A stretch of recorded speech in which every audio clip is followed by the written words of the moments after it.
Hey, good morning, everybody. I'm Ian Douglas. I'm the author of this website, techinterview.guide. Welcome to the stream. Hope you're all having a great weekend so far. Just wanted to hang out for a little bit, go through some Q&A, some questions that we had kind of left over. We got a lot of them in our Discord community. And so if you're watching this on YouTube, thanks for hanging out with us today. Please subscribe and leave a comment down below. Let us know what you think of the episode. I'm also going to be slicing these up into smaller sort of YouTube streams that you'll see on the playlist on YouTube as well. You can go check out my playlists around general questions, interview questions, preparation questions, and so on. I'm going to be going through over the next couple of weeks and changing up those playlists a little bit. So if you're following those playlists, just keep in mind that they may change over the next month or so. But yeah, welcome. I hope you find some value. And I'm always interested in getting feedback from folks and always interested to hear what people think. So feel free to drop me a line and let me know. Yeah, so let's get started in today. We'll wait for some other folks to kind of join. But I'm going to start with a link over here to our Discord community, and I'll drop that in the YouTube link below. You're always welcome to come by and join our Discord community and have some conversation there. You're welcome to send me messages on Discord, as well as all the socials. I'm on all the main platforms here as Ian Douglas 736, and you can connect with me on those platforms and send me direct messages. So Discord, Twitter, LinkedIn, Instagram, wherever you can find me online. If you send me a direct message, you can always ask me for feedback. You can ask me for information. I'll do my best to answer you on the spot. And then from there, I'll generally bring that question into our Discord community, into a channel called Anonymous Questions. And then on streams like this, I'll pull in those anonymous questions. And by anonymous, I mean I'm not going to put your name on it, and I might change a little bit of the context around it, because maybe someone else is going to ask that question, and I want to be able to share that sort of that perspective and thought with multiple people. And then as I have guests on the stream, we'll also be going through some of these questions as well, just to hear their perspective as well. So, hey, Randan3D, good to see you. Thanks for dropping by. Hope you're having a great day so far. Always curious how folks find the stream, so feel free to tell us where you're from, what you're up to, what you got going on this weekend. I just realized I don't have a tasty beverage. I'm going to go grab a hint water, and I will be right back.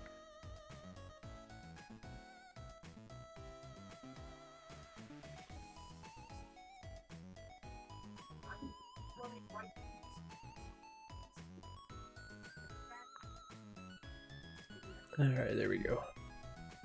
Now, stay hydrated.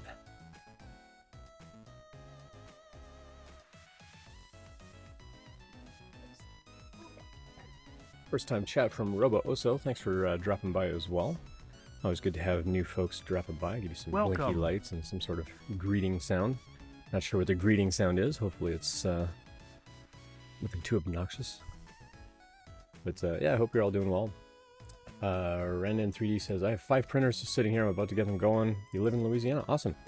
I've got 3 printers going right now, and I'm printing a new dragon model. So if you know me from MakerDeck or other communities, you know I kind of went a little overboard in April and May, 3D printing these little Imperial dragons that I've got standing up on the desk, although you can't really see it with the light. But now I'm printing a much larger dragon model, and this one's obviously in multiple colors of filament, but I'm using up just stray ends of filament that I have, and just swapping them out once they run out, swapping them out for other colors, and then I'm gonna like spray paint these and give them a base coat, and then get into some other painting and so on, and then just like little tiny horns and things like this to go on the model. I've got one kind of propped up here behind me that I might show a little bit later if people are looking through. Found me through Loyal Moses, awesome. Yeah, he's got a great stream. I love supporting his stream. He's got a good community over there, people that want to help each other out. So yeah, that's basically what my stream is all about, is helping people out. But not so much on the 3D printing side of things, but more just from career preparation and how to interview and how to get into a new job of some kind. A lot of my focus is on the tech industry, because I've been in the tech industry for a really long time, and so I do tend to help people out in that regard. But I like to think that a lot of the advice I give is general enough that people in non-technical roles can also benefit as well. But yeah, thanks for dropping by. Blossom says it's awesome. Love the detail. Yeah, let me grab the one behind me and I'll show you what the whole thing looks like when it's assembled.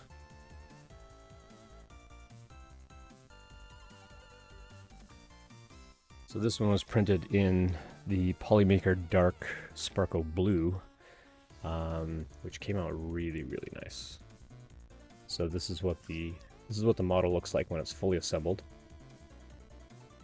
This is obviously with really bright white horns and so on. But it's a fair sized model. But it's got a lot of really neat, very intricate sort of detail on the wings and the tail. And these all print in segments, and then you kind of attach and glue the parts together. But that's it's called the Great Dragon. I think I found it on,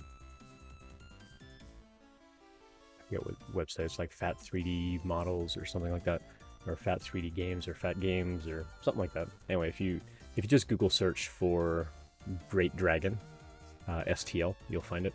So the wings basically detach. The base prints the tail up to around here, I think. And then this part of the tail prints by itself, and there's like a little block basically that just sits inside here to attach those pieces together. And then the base prints the chest up to about here. And then the neck joins onto the head, and again with another one of these posts. And so the head prints from about here up, I think. And so the head prints upright, the neck prints this way upward, and then obviously the base prints flat. And then this part of the tail can start printing flat on the print bed, like this one prints upward. Doesn't need any supports at all. This needs 0 supports when you print. And then the horns all just print upright on the print bed. But this is the next dragon that I'm into printing. I've printed really large versions of this in the past. Like I've scaled it up as big as my printer will take it. Yeah, it's a really, really nice, intricate sort of model when you look at the base and kind of the detail on the dragon body. It's got a lot of really interesting sort of detail in there. Getting into the mouth for painting is a little tricky because of the size of it, and getting underneath the dragon body to like try to print or try to paint, you know, like under his armpits and stuff like that, to get in there with a paintbrush is pretty intricate work, but it's been a lot of fun. So, if I had my palette working, I would be getting in there and like digitally painting it to do some of those colors more using different filaments, but it also looks really nice just in a single color. So my hope is that by using up all these like stray bits of filament that I have, that I can just give this like a base coat in like a, you know, base gray or white or something like that, and then paint it whatever color I want. So I might experiment a little bit with different like filler primer. You don't want to use too much filler primer because you don't want to lose the detail of like the ribbing and stuff on the wings. But you do want to get rid of like the layer lines and stuff like that. Like this one had quite a bit of layer line shifting around the bottom before it finished printing the wing. But you know, just really, really nice texture and stuff that they've built into the wing itself. Lots of really interesting texture, and so you don't want to use too much primer filler on that to fill in that detail. So very, very light coats of some sort of primer base, and then paint it up from there. So that's going to be the next dragon I'm going to do. That's not necessarily going to be the giveaway for the fall, because these things do get pretty bulky to ship, and it's going to be pretty expensive to ship those in those boxes that I ship the flexible dragons that can like wrap up into a little tiny ball and plunk it in a box. This would actually need a much bigger box. I did not model it. No, someone else modeled it. I'll see if I can find the link here. I think I pasted it in chat last time, but Great Dragon STL. Let's see, Great Dragon STL.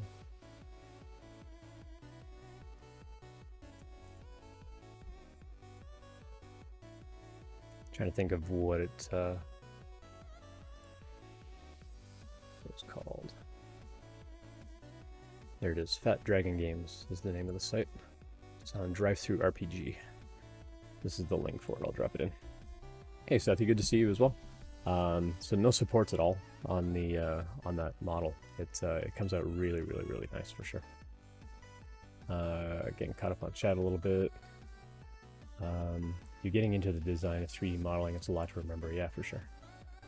So yeah, no supports. Just the way that that they and the designer actually built it in a way where even the wings don't need support. So the wings, you know, start printing flat like this on the print bed, and they actually added their own support structure on the wing, because obviously this can't print out in midair by itself. And so the model of the wing actually includes like the long beam all the way down to the print bed. So they add all the support on that that you need. But yeah, on their website you see one that's painted up in a couple of tones of green with a gray base, and it comes out looking pretty fantastic. So yeah, I saw that model. It was like $10 or something to buy at the time. I see it's marked down to $750 right now. It's a really, really great one. I haven't designed any dragons myself. I'm not a 3D designer at all. I've tinkered a little bit on Tinkercad, very aptly named website, because I have tinkered on their CAD software, just for designing little things around the house, but nothing you know that articulates or moves or anything anywhere near that grandiose. But loving the music. Where's it from? So there's a streamer that used to be on Twitch. He's now over on YouTube. His name is Harris Heller, and he basically started contracting people on Fiverr to come up with a bunch of music. So it's called Stream Beats. I'll give you the name of it over here. And there are a whole bunch of playlists online that you can play for free. They're DRM free. And basically, he makes money as streamers like me played in the background. He makes like a fraction of a penny per song that gets played. But the music that he contracts to kind of add to his sort of like music label, so to say, like he grabs like the best of the best, and he puts them on these playlists, and they all sound really great. They all kind of like lend into each other really well. Like to go from track to track, they all kind of match as far as the genre and everything goes. And he gives them away for free. And he makes more money now on Spotify than he ever made streaming. He actually made a whole YouTube video on how he makes like a grip of money now just contracting these people and getting licensing for the music and paying them for the license for the music, so that he sort of owns the music, and then he can release it as DRM free music, and people use it on their streams. So yeah, you can go check out Stream Beats. I like it. He's got like 15 different playlists, and they're all free, and you won't ever get like a music takedown. And I like them because a lot of them don't have lyrics. I think some of the rock and the hip hop ones, they get like the occasional lyric or something in there.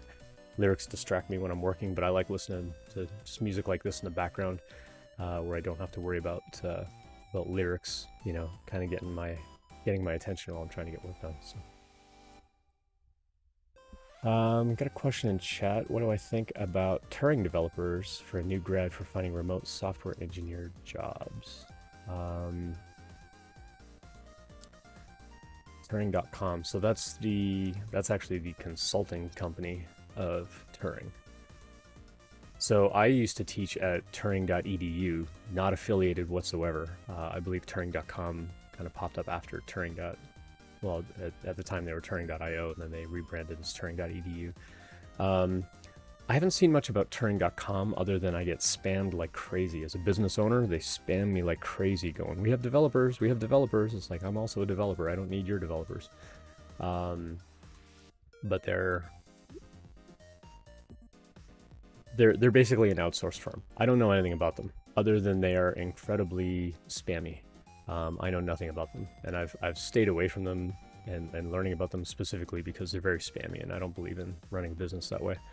But yeah, it's basically an outsourced team where you hire them to work on your project.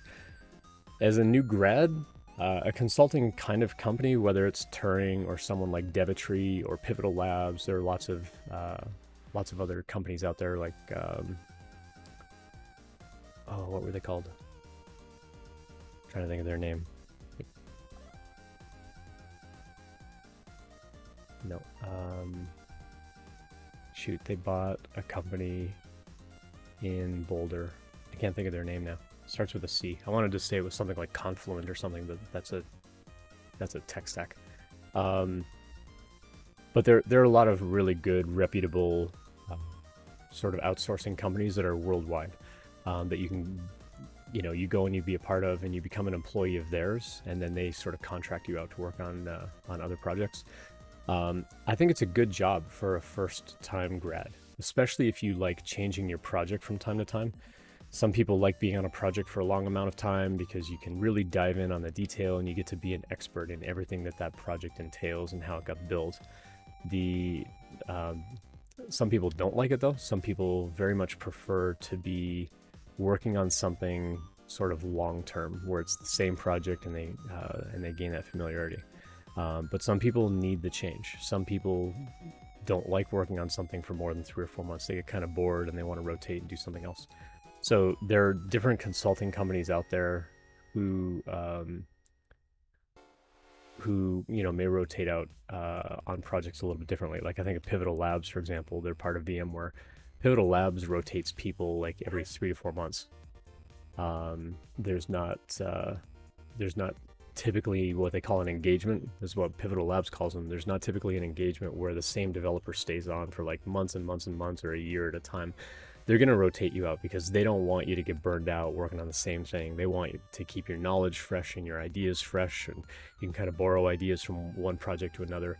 That's really how they operate their company. So if you're interested in a consultancy type of job, I think it's a very worthwhile job to get into as a new grad because you learn a ton. At the same time, it can be a little bit stressful for a new grad to get into a job like that because when you go consult for another company, they're paying a lot of money for you to be there. So typically what you can do is you can figure out whatever salary that consulting company is paying you, they're generally charging the other company like 2 or 3 times that much money for your time. And so that company's looking at you going, we're paying like $1,000 a day or $1,500 a day for you to be here. Like, how are you bringing that much value?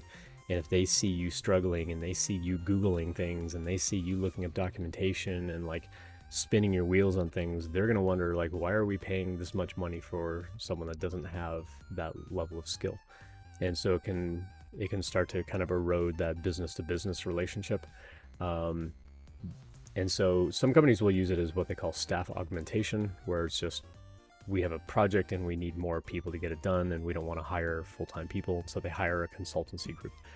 Sometimes they'll hire a consultancy group because the consultancy team has expertise in a particular area. So as a new grad, either way, you're looked at as some kind of expert, and they expect you to come in with expertise level skill, and that's not always going to be the case as a new grad. And so it can be a little more stressful as a new grad, but you learn so much on those jobs.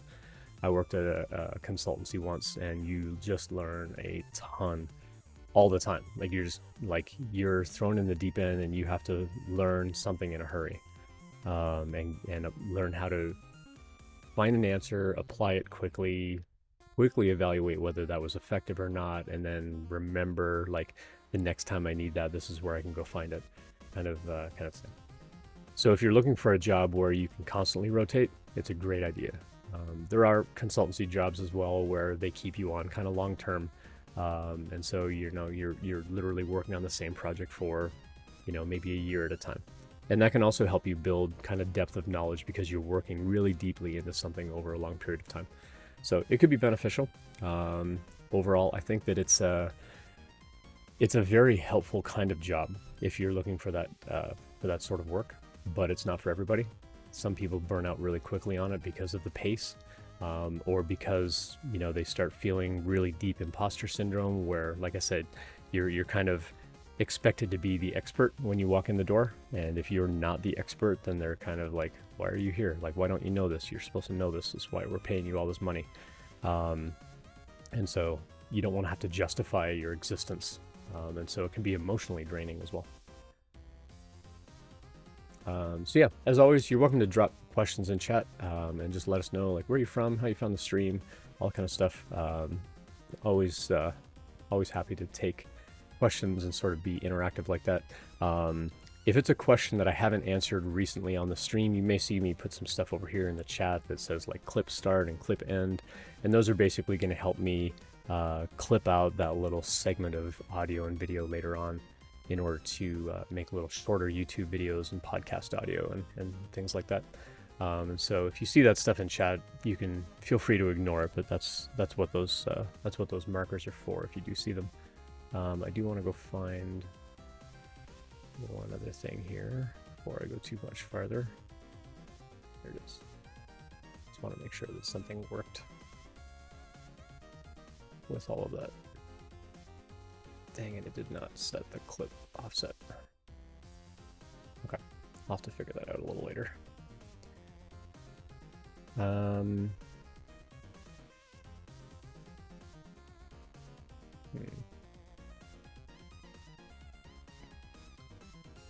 I need to go do some quick math here.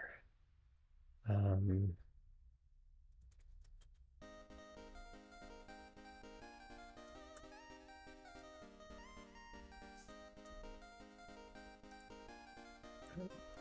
think this will work, but we'll see.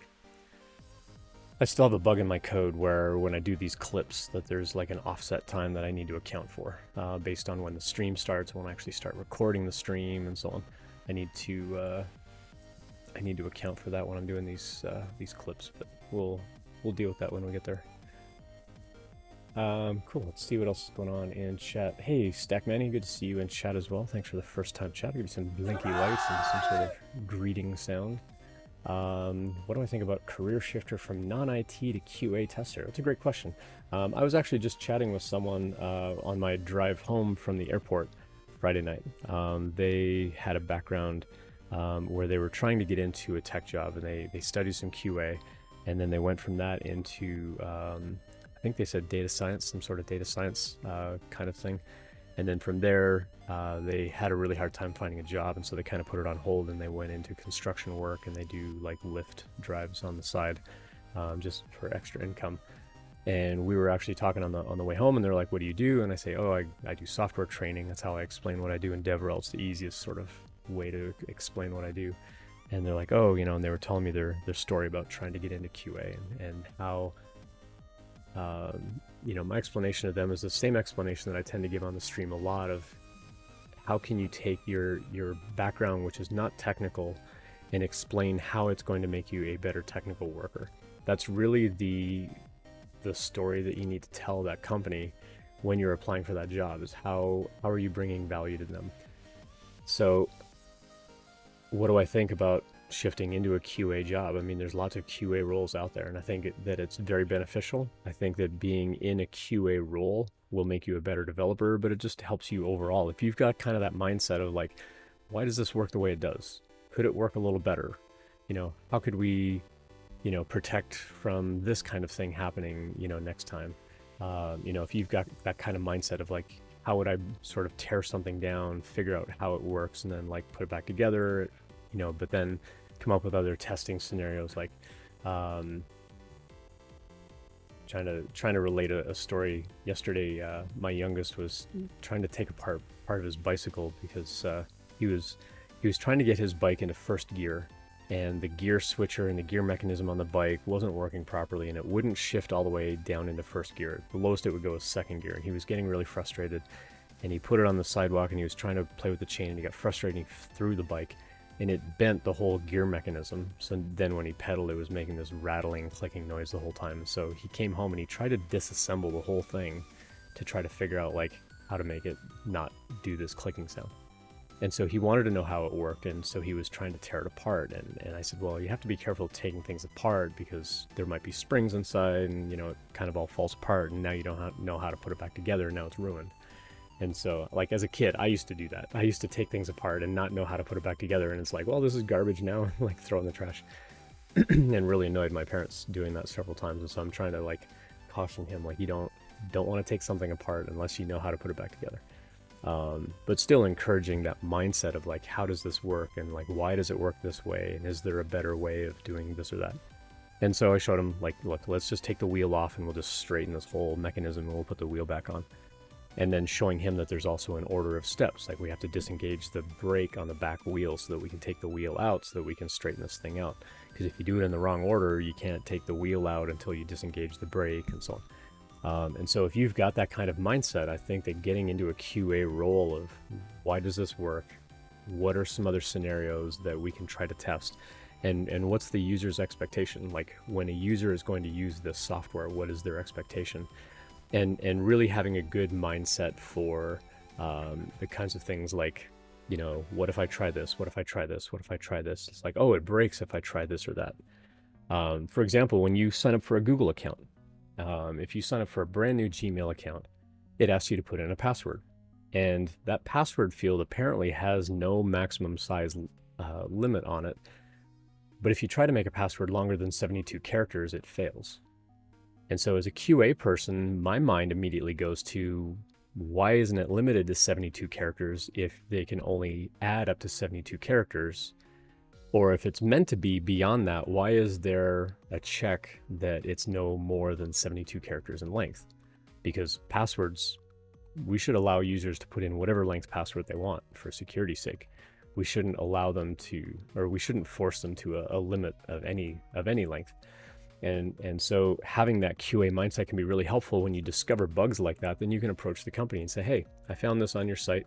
I've got, you know, an interest in QA, you know, would you have any open roles?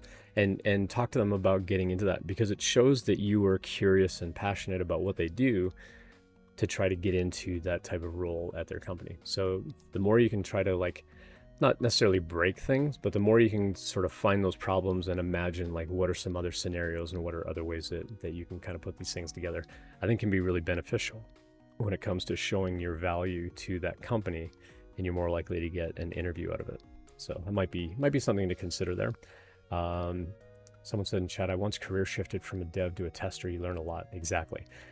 I had a junior dev on my team when I worked at SendGrid. My VP of engineering didn't want to hire a junior dev, but I saw a lot of potential in this person. And so I brought them on my team, and they were doing some programming. And I said, okay, well, here's the thing. I want to put you on the QA team dedicated to our team, but I want to put you into QA.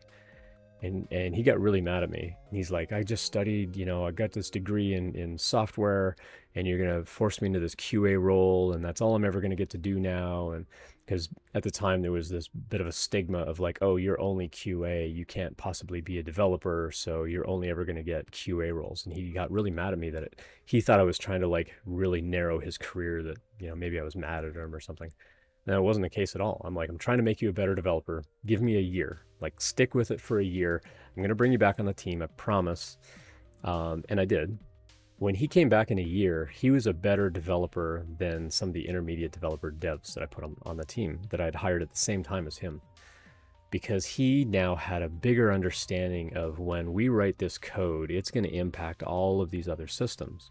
Because when you get into a QA role like that, you learn a lot more about the system architecture and how all the different bits and pieces communicate with each other, and have a better understanding then of the impact and the implications that you have when you build out your software in a particular way.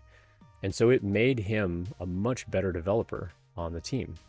But at the time, he was not happy. He was not a happy guy, you know, thinking that I was trying to, like, wreck his career and try to put him in a role that he wasn't happy about. Like, he didn't feel like he was going to be suitable for that kind of role. I'm like, no, like, you have the right mindset for it.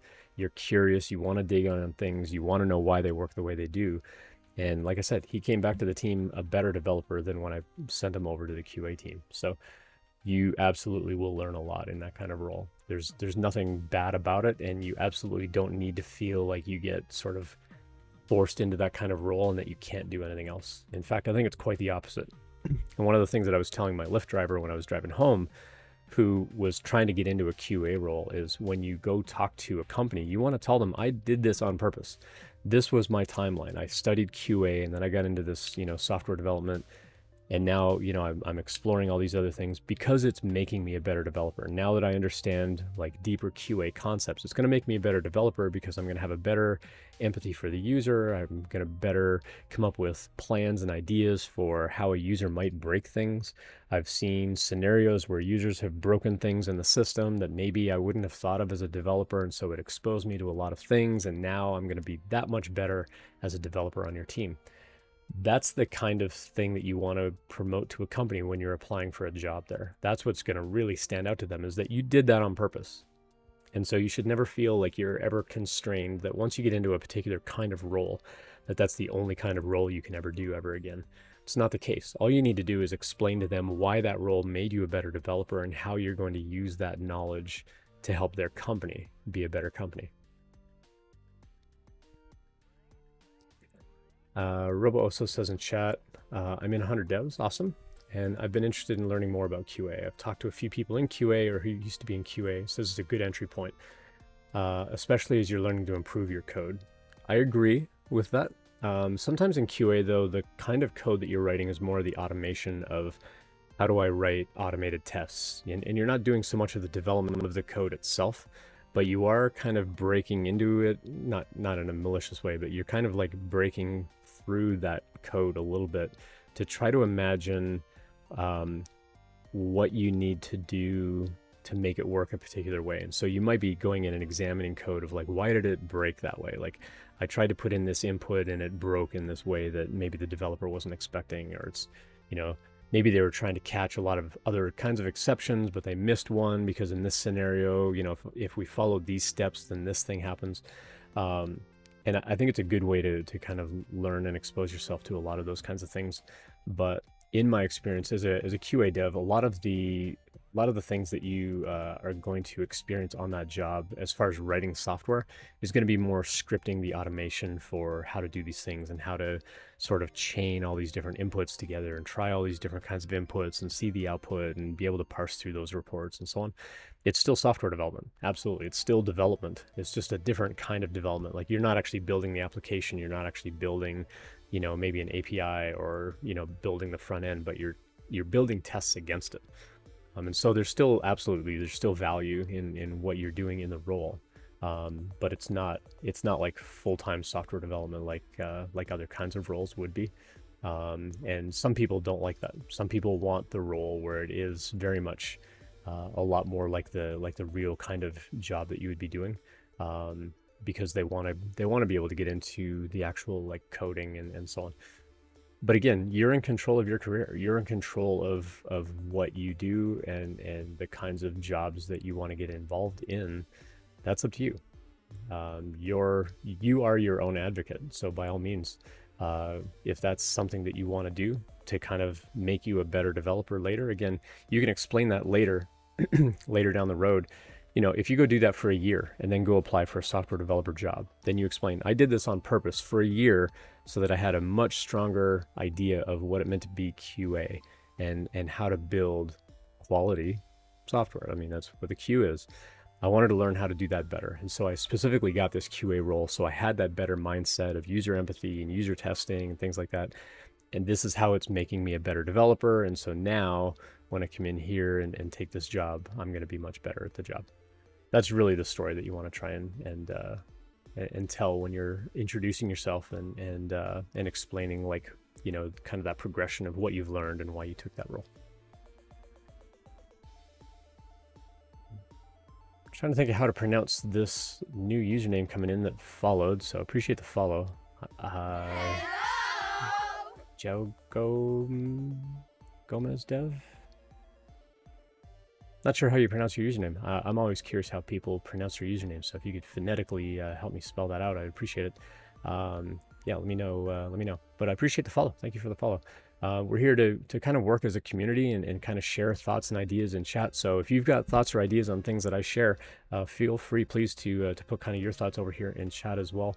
I think it's really beneficial for a community to kind of hear from one another and hear about different thoughts and perspectives. I think that it's extremely helpful. So please, if you've got ideas and so on questions that you see in chat or things that I say in chat, please add your perspective as well. Arlen Smile says in chat, I'm afraid for when I start applying, since I've been a freelance illustrator for 6 years, I don't have a robust resume since my last real job was so long ago. That's a good question, and I've addressed this on the stream a little bit too, and it does come down to kind of that overall theme of how do you show the value that you bring to the company. If you have a story to tell, gaps on your resume don't matter. The fact that you've been doing freelance illustration means you've been doing that as your job instead of like being an employee for someone else. But the job you're doing now is no less a real job than the job where you were paid as an employee. It's just you're a freelance developer now. That is your job, or a freelance illustrator. That is your job. I wouldn't worry about it. If you have a story to tell, companies don't care.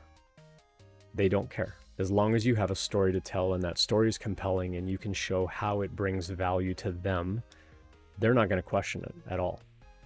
So you can say, like, whatever that last real job was, it led into this, and I went this direction intentionally because I wanted to chase this interest. I wanted to chase this dream that I had. Now I'm ready for another employment. I'm ready to kind of get back into the workplace and lend these skills to a company where I can really dig in and dive in and be dedicated 100% to one sort of client, as it were, where all I do is illustration for your company, because I've got all these skills now and I've got all this background and so on. I've got this, people that follow me on various platforms, whatever, and I can bring all of that attention to your company. And so I'm looking for a full-time job. As long as you've got a story to tell and how you want to sort of spin and pitch that to them, that's all you need. So it's not that your job is any less real. I want to be clear on that. You just have to have a story to explain how you got into that and what that progression of your skill was and how that's bringing value to that company. But it's every bit as a real job.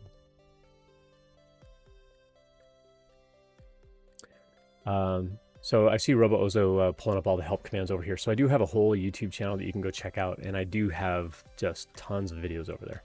Lots and lots of videos. I do put up the full episode of what you're watching today. I do put that up on YouTube.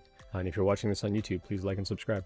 But I also extract bits of those questions and so on. So sometimes when I ask those questions and answer those questions, I'll extract just that little bit of the video and I'll make a shorter YouTube video of that and I'll put it in a playlist.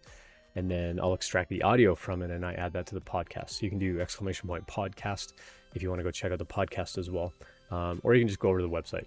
You can see all the links to the stuff on the website, both the YouTube videos and podcast audio and so on. And you can see kind of all the sort of previous episodes and so on that I've done for those. And I try to keep those answers and videos relatively short. So at most they're like maybe 10, 15 minutes. Most of the time they're 5 minutes or less, where it's just a little bite-sized nugget of, hey, we had a question in chat. Here are my thoughts and perspectives on it. And so I like to kind of clip those to make it a little more accessible to people that can't sit through like a whole, 1 hour, 2 hour kind of streamed episode like this. But if you do want to watch like what happened during that episode, that whole session is going to be up on YouTube as well. But I do occasionally go in and clip out little portions just to make it a little more consumable, I guess, from that perspective. So yeah. A question from Driftwood. Let me read through it here. I'm wondering what's the best advice on how to bring up salary negotiation with your current employer. If you know you've picked up more responsibilities and compensation-wise, it hasn't been recognized. I've started to apply elsewhere because I feel my value is worth more. Such an awkward approach. I'm really struggling on how to address it. That's a fantastic question. And this is a case where I'm actually going to build a clip out of this. So you're going to see some stuff happen over here in chat. Where I do a clip and my bot's going to say like, hey, Ian's not going to pay attention to chat for a few minutes. And then when it ends, it'll be like, thanks, be patient while Ian goes back and reads chat. But I think that this kind of question is exactly, why I like to be helpful on the channel here. So let's start a clip here. We had a great question show up in chat that says, I'm wondering what's the best advice on how to bring up salary negotiation with your current employer. If you know that you've picked up more responsibilities and compensation-wise, it hasn't been recognized. I've started to apply elsewhere because I feel my value is worth more. It's such an awkward approach. I'm really struggling with how to address it. Fantastic question. As a hiring manager myself, I never want to get surprised where somebody just walks into my office one day and says, I quit because I got another job paying me more money. If that's something as a manager that I could have addressed, then I would hope to have addressed it and retain an employee who's got a bunch of knowledge than to lose you to another company and now we don't have you on the team. So my thinking here is you need to have that conversation with your manager and just say, hey, I've been picking up more responsibility. I've been looking at other roles. My market rate should be this. I'm only making this. What can we do to fix that? Because I really would prefer to stay as an employee. And they'll want to keep you on as well. Now, if they say, well, we don't really have budget for a raise and whatever, then, they shouldn't be surprised then when you walk in with a resignation when you do find another job. Sometimes, though, when you walk in with that resignation, they're going to scramble and suddenly, magically find that money that they said wasn't there originally and say, oh, wait, no, just kidding. We can actually offer you that money to keep you here. It's like, well, you told me you couldn't afford that before. Why suddenly now are you able to afford it? Or worse, like typically what I see is someone doesn't talk to their manager. They go get a job. Or a job offer, and they come back to the manager and say, hey, I got this job offer. Can you match it? Can you beat it? And now you've kind of put your manager on the spot where it's like, okay, well, you've thought enough about leaving to actually go get through an entire interview process with another company. And so that's where you kind of start to burn that bridge a little bit. But if you would really rather stay at the company, start having a conversation now and just say like, hey, based on the new responsibilities that I've picked up and inflation and everything else going on right now, I would like to be making this much money. What can we do to get there? And you want to address it as what can we do? So just like any negotiation tactic, it needs to sound like a cooperation between you and me. How can we approach this? Not what are you going to do for me, but how can we make this happen? If they come back and say, well, in order to get you to that next level, we also need to take on this other responsibility too. Like they might have an actual sort of like career ladder of, you get to that next step by doing this. And if you've only picked up some of that responsibility, then maybe they need you to take on like the full responsibility of what that role would be in order to get that promotion. If your company's not not organized, but if they don't have that much structure, then they might just say like, hey, you know what? As you take on these other roles and responsibilities, like we just expect you to kind of do that now as part of your job. You should be getting compensated for that. But it starts with that conversation, and you have to start with talking to your manager about it. Because if you just walk in one day and say, I found another job that pays me more money, so I'm out. Now they've lost a valuable person on their team when maybe they could have retained you. So I'm taking kind of both positions on this, both from your perspective of you want to get compensated appropriately for your role, but also from the perspective of a hiring manager or just an engineering manager of like what I would want to do to try to retain you on my team. So I would start with that conversation where you start talking about what the responsibilities are and how it's impacted your role and how you enjoy doing it. You don't want to give up that responsibility, but because you're taking on this extra level of responsibility, you feel that you should get an increase in your pay. Now, what you need to do is you need to frame that meeting with your manager and say, hey, I'd like to have a meeting next week to talk about my compensation because of all of these additional roles and responsibilities that I've been taking on. That sets them up a week from now to know that you're about to ask them for more money. That's then going to give them the time to go inquire, like, is that even a possibility? Do I have budget for this? If so, how much? Because if you just say like, hey, can we have a quick meeting? And you show up and you're like, I want more money. Like that's the theme of it. They may not be able to do anything about it on the spot. They're going to have to delay and say, well, let me go see if that's even a possibility. Let me go see what I can do. And now you're like, was that just a delay tactic or whatever? Like they legitimately need time to go talk to the finance team and figure out their budget and figure out where they have room to give you that raise, if that's even a possibility for what they have right now. And so giving them a heads up and say, I want to have a conversation in a week about my compensation because of these additional responsibilities. Now they know when you have that meeting that you're going to ask them for a raise. At that meeting, they may still need a little bit more time, but at that meeting, you want to find out what that timeline is going to be and just say, is this something that can happen in a month? Is this going to take 3 months to approve? Like, what's that timeline going to be? Because I want to know that I'm making market rate for the kind of work that I'm doing and the responsibilities that I have. I want to, I deserve a lift in that compensation. It's their job as your manager to make that happen. If they can't make it happen, then they're going to lose you as an employee. And I think a lot of companies nowadays are recognizing that if they don't do everything they possibly can to retain you as an employee, they're going to lose you as an employee. That's just the nature of the industry right now. So by starting that conversation with, I want to have a meeting in a week, then it's going to carry into actually going to that meeting, and it's going to be an awkward meeting. It's going to be awkward. But what I generally tell people is like, keep a notebook. I've got notebooks all over the place, but they're kind of buried right now. But keep a notebook. And as you take on new responsibilities and as you work on new roles and new projects, write all that stuff down. Because when you go into that meeting, you need to really like knock them over with how much value you bring to the team. Like, this is why I'm a valuable asset to the team. I do this, I do this, I do this, I do this. I'm involved in this. I can do such and such and blah, blah, blah. And over the past 6 months, I've done this, and I've worked on these things, and I've had this impact. Like, you need to document all, like, you need to knock them over going, yeah, you're an amazing person on my team. You need to do that, by the way, no matter what job you're in. Not just to say like, I've taken on new responsibility and I want to ask for a raise. You can also do this just on a regular, like 6-month, 1-year basis, where you reach out to your manager and say, hey, can we have a chat about compensation? And then walk in with that same sort of list of, here's how I bring value to the team, so that they legitimately know like, oh yeah, this is real. This is something that we actually need to pay attention to. And yes, you are a valued member of our team. Let's see what we can do about giving you a raise. But in this specific case, you know that you've taken on responsibility and you haven't been compensated for it. And so that's something that you absolutely need to have a conversation with. And then from there, you can negotiate a little bit more. So if you say like, what can we do to make this happen?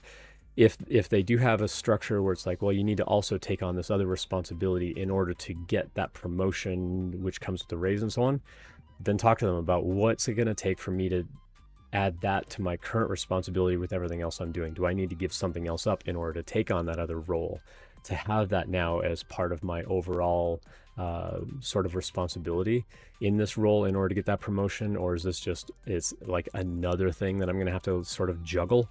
And then you're going to have to figure that out with your manager around like, what's that timeline going to be? But at that meeting, you want to find out what that timeline is. You don't want to just leave it open-ended and have them say like, oh yeah, I'll find out and I'll get back to you. It's like, okay, can we follow up in a week or 2 weeks? Like, what's the timeline going to be? Like, hold them to a timeline and say, okay, should I follow up with you in a week or 2 weeks?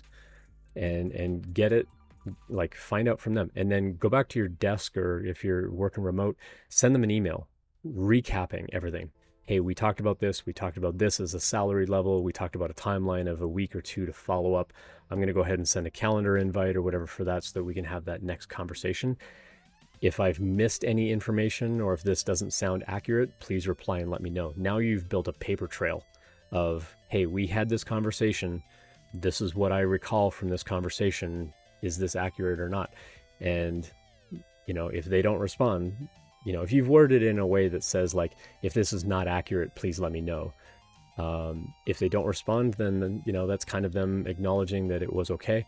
Or you can say like, let me know one way or the other whether this is accurate. So they have to respond either way.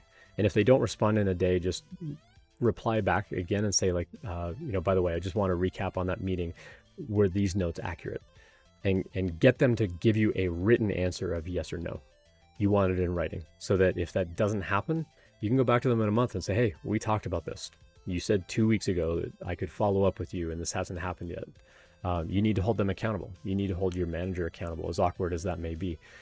And if they start dancing around the whole thing of like, oh, I need more time, whatever, it's like, how much more time? Because I'm ready to go look for another job to get paid for what I'm worth.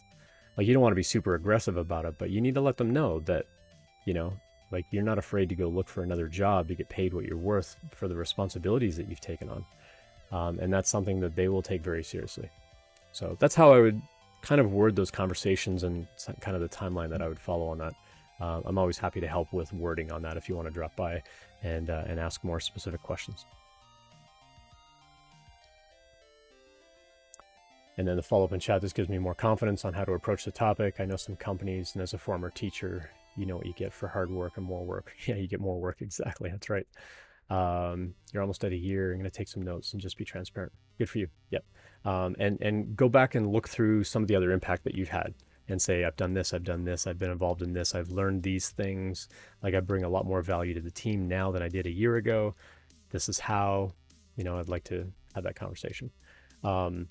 Now, you don't have to give them the notes ahead of time, but you can just say, like, I want to have a conversation about my compensation next week.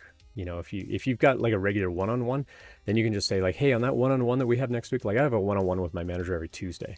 I wouldn't write her today and say, hey, on Tuesday, can we have this conversation? I would always give her a week ahead of time. And so if I were to have a conversation about my salary, I would say like, hey, can we have a conversation? Hey, when we meet a week from Tuesday, can we have a discussion about blah, blah, blah? Just so she's got some heads up time that she can go figure out like whether that's even a possibility or what it would take to be a possibility. Now, in our case, at our company, we have a very structured timeline where like twice a year, everybody goes through a review process and maybe get a salary bump. So for me, that's automatically going to happen. I'm going to have that conversation one way or another. Every 6 months, I have like a review cycle and potentially compensation increase. So cool. Let's scroll back through chat here and see what else I missed. Had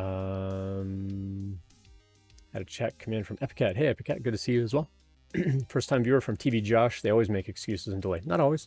I mean, as a manager, it's my job to go figure out whether that happens. Now, if you don't give me enough notice, then yeah, I have to delay. But not everybody's always going to make excuses. Some managers are very on top of things. It's rare, though, that your manager is going to be like, hey, by the way, I went looking through budget and realized we had some budget for a raise, so here's some money. Most managers won't do that. But if you give them enough heads up and say, hey, I want to have a conversation in a week or two about my compensation, that gives them time to go look at it. And so if you show up and then they delay, then that means they didn't do anything for the past 2 weeks. But a good manager, when you go to that meeting 2 weeks from now, they're going to have a whole bunch of stuff laid out and say, this is where we're at, this is what I can do. And maybe they can give you that raise right away and say like, hey, you know what, this is going to be retroactive, like, you know, for the past month or something like that. You never know what's going to happen with that. But give your manager a heads up ahead of time. Because like I said, if you just show up and say, I want a raise, now they have to delay because they've got to go figure out whether it's possible. But if you give them enough notice, they might find out whether it's possible. Or when you show up to that meeting, they'll be like, you know what, I've started looking into it. Finance is currently looking into it. I'm expecting to hear back from them later this week. That's not much of a delay. But if you surprise them and just kind of spring it on them and say, I want more money, and here's why, like I said, you don't ever want to just show up and be like, I deserve more money. You want to walk in and show them the value and show them the reason why. They're a lot more reasonable about, oh yeah, clearly you're bringing value to the team. Let me see what I can do. But yeah, they're going to need time to go through budget and figure out like where that money is going to come from in order to do that. But if you're a good employee and they want to keep you on the team, they're going to make it happen. Especially in today's market where they realize where if they don't do that, you're going to leave and now they're going to lose you as an employee and they're going to lose out on that domain knowledge. They're going to lose an asset on the team. Now they've got to hire somebody. They got to train somebody new. That's a lot more expensive than just giving you that raise. So I think in today's market, they're a lot more likely to give you that raise. Zader Child for Life, thanks for the follow. Appreciate that. Give you some blinky lights and a greeting. Hello, hello. Welcome in. Driftwood followed up again. Said my company merged with another company, went from 700 people to 30,000. Dang, that's a lot. So I feel the silo effect is real. Going from a small team to 500 plus in a all hands meeting is mind blowing. Yeah, for sure. That's a huge, huge jump. And if the company's that big, they're going to have money for keeping people on board. But at the same time, they may also be big enough where they're like, nah, we can't afford you. You know, we can't afford to give you a raise, so we're just going to hire someone else. It's not like they're going to dismiss you, but if you feel like they are not working with you to make that raise happen, like if they do constantly give delays and whatever, that may be just their way of saying like, yeah, we're not like so excited about having you on our team that we're gonna like bend over and do whatever it takes to keep you on the team and like move mountains to make that happen. Then that also means that they don't value you as an employee, and you should seek a job elsewhere anyway, because you want to work where you feel valued, and a lot of that value comes in the way of compensation.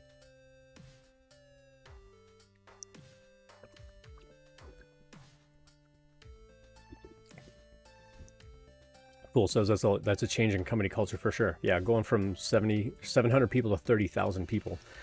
That's a ridiculous number of people for sure. Kisu19, hope I had a great week. I had an exhausting week. I'm going to be honest. I flew to San Francisco on Monday.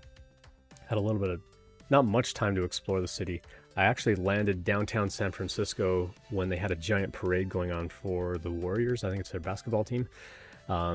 Big, giant, massive parade going on. Like, and I showed up downtown right in the middle of it. Like, I got off the subway and it was just like streets packed with people and confetti flying everywhere. and I had to like try to struggle my way through the crowd to get to my hotel. Got to the hotel, kind of unpacked a little bit, wandered around the city a little bit, but didn't really get to see too much. Went out for dinner with 2 coworkers, and then like Tuesday, Wednesday, Thursday, it was like huge 14, 16-hour days, like just back-to-back nonstop stuff. And then Friday had a couple of meetings. So Friday morning, I met with Hack the Hood in San Francisco, met their executive director. We had a really good conversation for about an hour about kind of my background in teaching and how the school that I taught at kind of structured their program, and they had questions about how they do their program and so on, and just kind of getting my perspective as a teacher and being in the industry and what graduates need and things like that. And that kind of naturally segued into like how they do fundraising and so on, because they actually pay their students to go to the program. And I'm like, well, that's a good segue into me giving you some money. And she's like, oh yeah, okay, cool. And I said, yeah, remember I said I was going to raise about $2,000? Like, my community raised almost $2,000 by themselves, and I matched it. And she's like, what? So I gave them a check for $3,500, and my employer is matching another $1,500. So as soon as I get a receipt from them, I'm going to submit it to work, and they're going to send another $1,500. So we gave them $5,000, y'all. So if you do bang money over here in chat, !money, I have a transparency page. I've added a note on there saying we gave them $3,500. My employer is matching another $1,500. That happened June 24th, and now I've reset everything. So down here, we're back to zero, and we're going to start a whole new fundraiser. And we're going to find a new group, over the next 6 months or a year, depending on how we want to cycle this. Like, do I want to do like every 6 months we'll give the fundraiser money away? Or do I want to do it over the course of a year? But all the money that I make as a streamer is going into this fund. So any bits, any subs, any gift subs, any donations, all of that's going into this pot of money. I'm going to match every penny that goes in here, maybe round it up to like the next, increment of 100 or something like that. And then we're going to give that money away to some other group. I'm a big advocate for diversity in tech, and we want to see more people in the tech industry. And so I'm happy to raise that kind of money. And help match that money. Now my employer is going to match $1,500 every calendar year. So I'm trying to figure out, if I do another fundraiser for the next 6 months and we give that money away in December, my employer is not going to match anything else. If I carry it into January and give it away, then that's going to use up all of my calendar year allocation for 2023. So do I go from July to July and do like another $1,500 match like next July, and then we start that over again? Or do I do like a 6-month thing for now and just give that money away, and then in January we do like a full calendar year, like January to December, and then give it away in December and then start again in January? I think we could have some conversation as a community about how we want to do that, because you all are helping me raise that money just by being here as part of the stream. Seeing that pre-roll ad when you join the stream, I think I made something like $11 in a year on that pre-roll ad, because I don't have regular ads throughout the session that I stream. So all you see is that pre-roll ad when you first try and join. And so I made a whopping $11 on that rolling ad at the beginning. But just by being here in the community, I make money as a streamer just by being here. And so, certainly if you gift a sub, or if you subscribe yourself, if you do subscribe, I'm going to 3D print a logo for you and like hang them on the lights back here behind me. So if you do subscribe, or if you have subscribed, if you're in here today and you are a subscriber and you haven't yet sent me a logo, let me know what you want me to 3D print, and I'll hang them on the lights back here. You can kind of see on Father Funk, we got these little arms kind of holding it on there, and it's a transparent filament, mostly transparent, that kind of hangs them on there just with little hooks, because I do need to be able to remove them for work. But as long as it's work friendly and family friendly, I'll 3D print whatever you want up here. And then if you maintain that subscription, it'll stay up here. Did I make the lights? No, the lights are they're made by Nanoleaf. So if you do !Nanoleaf, you'll actually see I've got 43 panels on the wall, and then these are some different sort of light settings that you can set on here, and you can use the channel points to redeem to like change the pattern to something else. So right now it's doing the effect called relaxing neon, and you can redeem some channel points to turn it to like mint, for example, and it's all different shades of green. Nemo is like orange and white flashing lights and things like that. Arlen Smiles says, I think I was gifted a sub last time. Yep. So if you are gifted a sub, that's not the same as paying me for a sub. So if you pay for your own subscription, or if you gift a sub to someone else, I will put a logo up here. But if you are given a subscription by someone else, then no logo for you. So again, it's just to show people that are supporting the Diversity in Tech fundraiser, and the effort that you're making as a community to help raise that money. And then I'm matching that money. So that's my goal, is to match whatever money comes in. And so the other the other way that I've actually raised most of the money for the fundraiser is with resume reviews. So I added a link over here in chat, and I'll drop the link in the YouTube description later. If you want a resume review or a LinkedIn review, you can hit me up over at this link and let me know that you want a review. And if you want a private review, what I do is I record a little video, or we'll get on a Zoom call or something where you can show me your resume and I'll give you ideas on how to change it. Again, from my perspective, I've been in the industry for 26 years. I've been a hiring manager. I've been a director of engineering. I've got ideas on how to make a good resume to really stand out and how to think about project work and things like that. And so someone actually sent me $50 to do a LinkedIn review, but then they didn't send me their LinkedIn profile. And I've tried contacting them back going, I need your LinkedIn profile, but thank you for the money. And I matched that money, and that was part of the giveaway that happened last week when I met Hack the Hood. So they've got their money. I'm waiting for that receipt to come in. And when that receipt comes in, I'm going to screenshot that and put it on the website as proof that this really did happen. Because I do want to be transparent about it. How often do I stream? I stream twice a week right now. I stream Sunday morning and Thursday night, where I live in Denver, Colorado. So I stream twice a week. So I also stream during the week for work, but that's on a different account. It's Ian the Postmanaut. So if you want to follow that one, Postmanaut.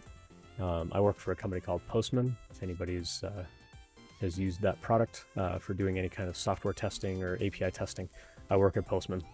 And I do a lot of training and webinars and workshops and so on. You know Postman? Yep, that's me. I work at Postman. So I'm on the developer relations team. So I help train other people on how to use the software and come up with ideas and things like that. So I've written all kinds of cool Postman things to like make the lights flash and stuff like that.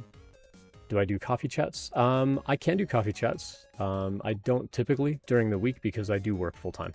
And this week is going to be another really busy week, and then I'm taking next week off because I'm coming off a really long week, and then I've got some actually really late at night conference talks that I need to do. I got signed up to do a conference talk in Dubai over in the Middle East, which is really exciting. I don't have to fly there. I get to do it remote, but it's at like 3 in the morning where I live. So I've got to nap, wake up, do the workshop or do the talk, and then like go back to bed. And so this week is also going to be a really tough week, and so I'm going to take like Thursday, Friday, Saturday, Sunday, Monday, maybe Tuesday off next week.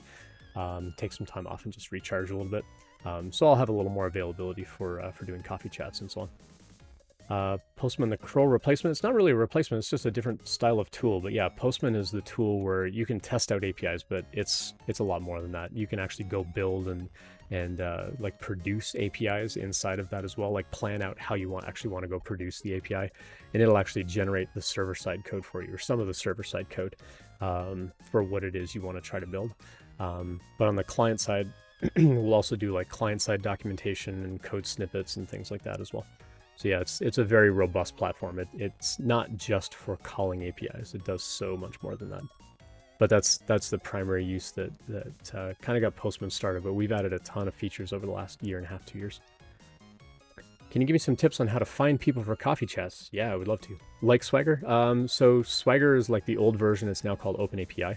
But yes, you can import your Swagger and OpenAPI specification into Postman, and you can build out all the documentation and the code and tests and stuff like that using that Swagger spec or the OpenAPI spec. OpenAPI is the newer version. So Swagger basically split. The guy that invented Swagger donated the specification to a group, which is now the OpenAPI specification team, and basically open sourced it from there. And so that kind of launched OpenAPI. And now OpenAPI is up to version like 3.1. 3.0 is the most well-supported version of OpenAPI, kind of with other tools and so on. But yeah, we work a lot with that specification. So tips on how to find people for coffee chats. Let's dive in on this one. So this does play in a little bit on the idea of company research. If you go check out the tech interview guide, website, I've actually got some free resources on there, and one of them is a spreadsheet on how to do company research. And you can go check my YouTube channel as well on and just search for the word company research. And I've got a whole video on there where I show you how to use that spreadsheet. And actually, what I think I'll do is I'll link that video in the spreadsheet. Let me make a to-do task for myself before I forget to do that. To add YouTube video on company research to spreadsheet, just so I don't forget to do that later. So basically what you need to do is as you're trying to find companies where you want to apply for a job, now how do you find employees at that company? The first thing I would do is look up that company on LinkedIn, and then from there you can find out their list of employees. And I generally tell people you want to find 4 employees at that company to reach out to, because they're not all going to answer. And so you don't want to like put your hopes all on one person to reach out to one person and not get a response. So there's 4 people that you want to reach out to. The first one is a recruiter, and you want to talk to them about what it's like to apply, what the interview process is like. The second one is find a hiring manager that you can talk to about the technical skill that you would need to actually be a good applicant. And then you want to find 2 other developers at the company. So you've got a recruiter, you got the hiring manager, and then you've got 2 developers that you want to reach out to. You want to find a developer who's at the same sort of level as you. So if you're an entry-level dev, try to find another entry-level dev, or somebody who's really new at the company. You want to find out what their experience was like onboarding and getting used to the team. But ideally, if they're also an entry-level dev, how well they feel supported. And then you want to find a senior-level developer, or someone who's more senior than you. So if you are a senior developer, try to find like a principal or a staff engineer, because you want to find out what kind of mentorship you're going to get while you're there. And then you want to, when you reach out to them for that coffee chat, you want to come up with like 2 questions for each person, and they can all be the same question. But when you make that introduction over LinkedIn, you can say, hey, I'd love to have a coffee chat. I've got these 2 specific questions that I'd like to ask. If you're not available for a chat and you just want to answer asynchronously here on LinkedIn or over email, I'm totally okay with that too. People will appreciate that you give them the choice of being on a phone call or not. Some people don't have time for a call, but they've got time just to write out a couple of answers to some questions. And so give them those questions ahead of time. So just like the other conversation that we had about like asking someone for a raise, you need to kind of give them a heads up ahead of time. And so if you can give them those questions ahead of time, then when you do schedule that call, they know what the call is about. Because if you just call them up, or if you write them an intro and say like, hey, can we have a coffee chat? They're like, why? Like, why do you want a coffee chat? Like, you're probably going to ask me about my job, or are you a recruiter and you're going to try and recruit me away? Like, why do you want this phone call? And so you have to give them some kind of notice as to like why you want the call and why it's going to be beneficial. And so by giving them those questions ahead of time, you can like, so to the 2 other developers that you're going to reach out to, you can say, I'm curious about applying for a job there in the future. And I've got these 2 questions about, that I'd like to ask about, like, what's the team like, or like whatever those specific questions are. But if you come up with specific questions, you're more likely to get an answer or some kind of response from them, even if that response is like, yeah, let's get on a phone call. That would be ideal. But then you want to make sure that that phone call is 15 minutes tops. You want to say, hey, I want to really respect your time. I appreciate that you took some time.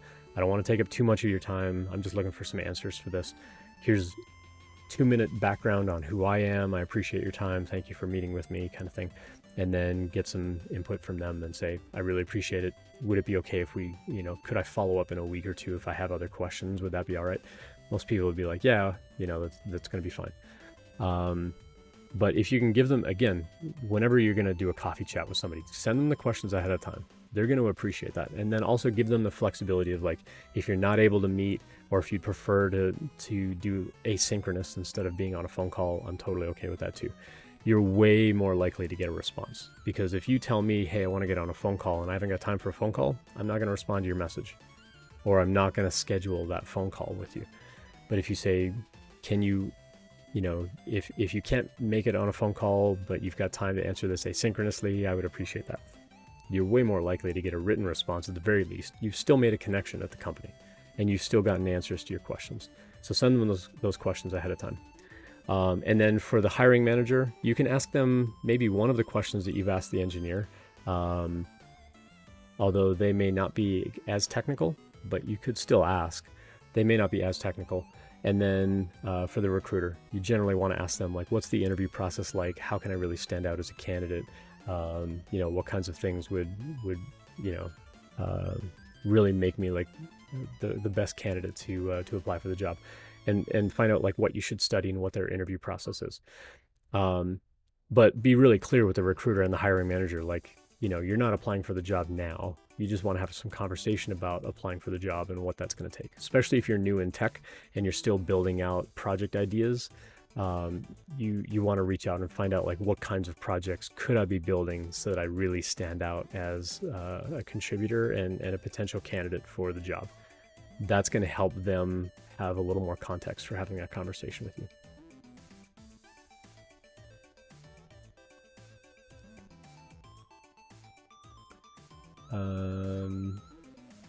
Fool followed up in chat.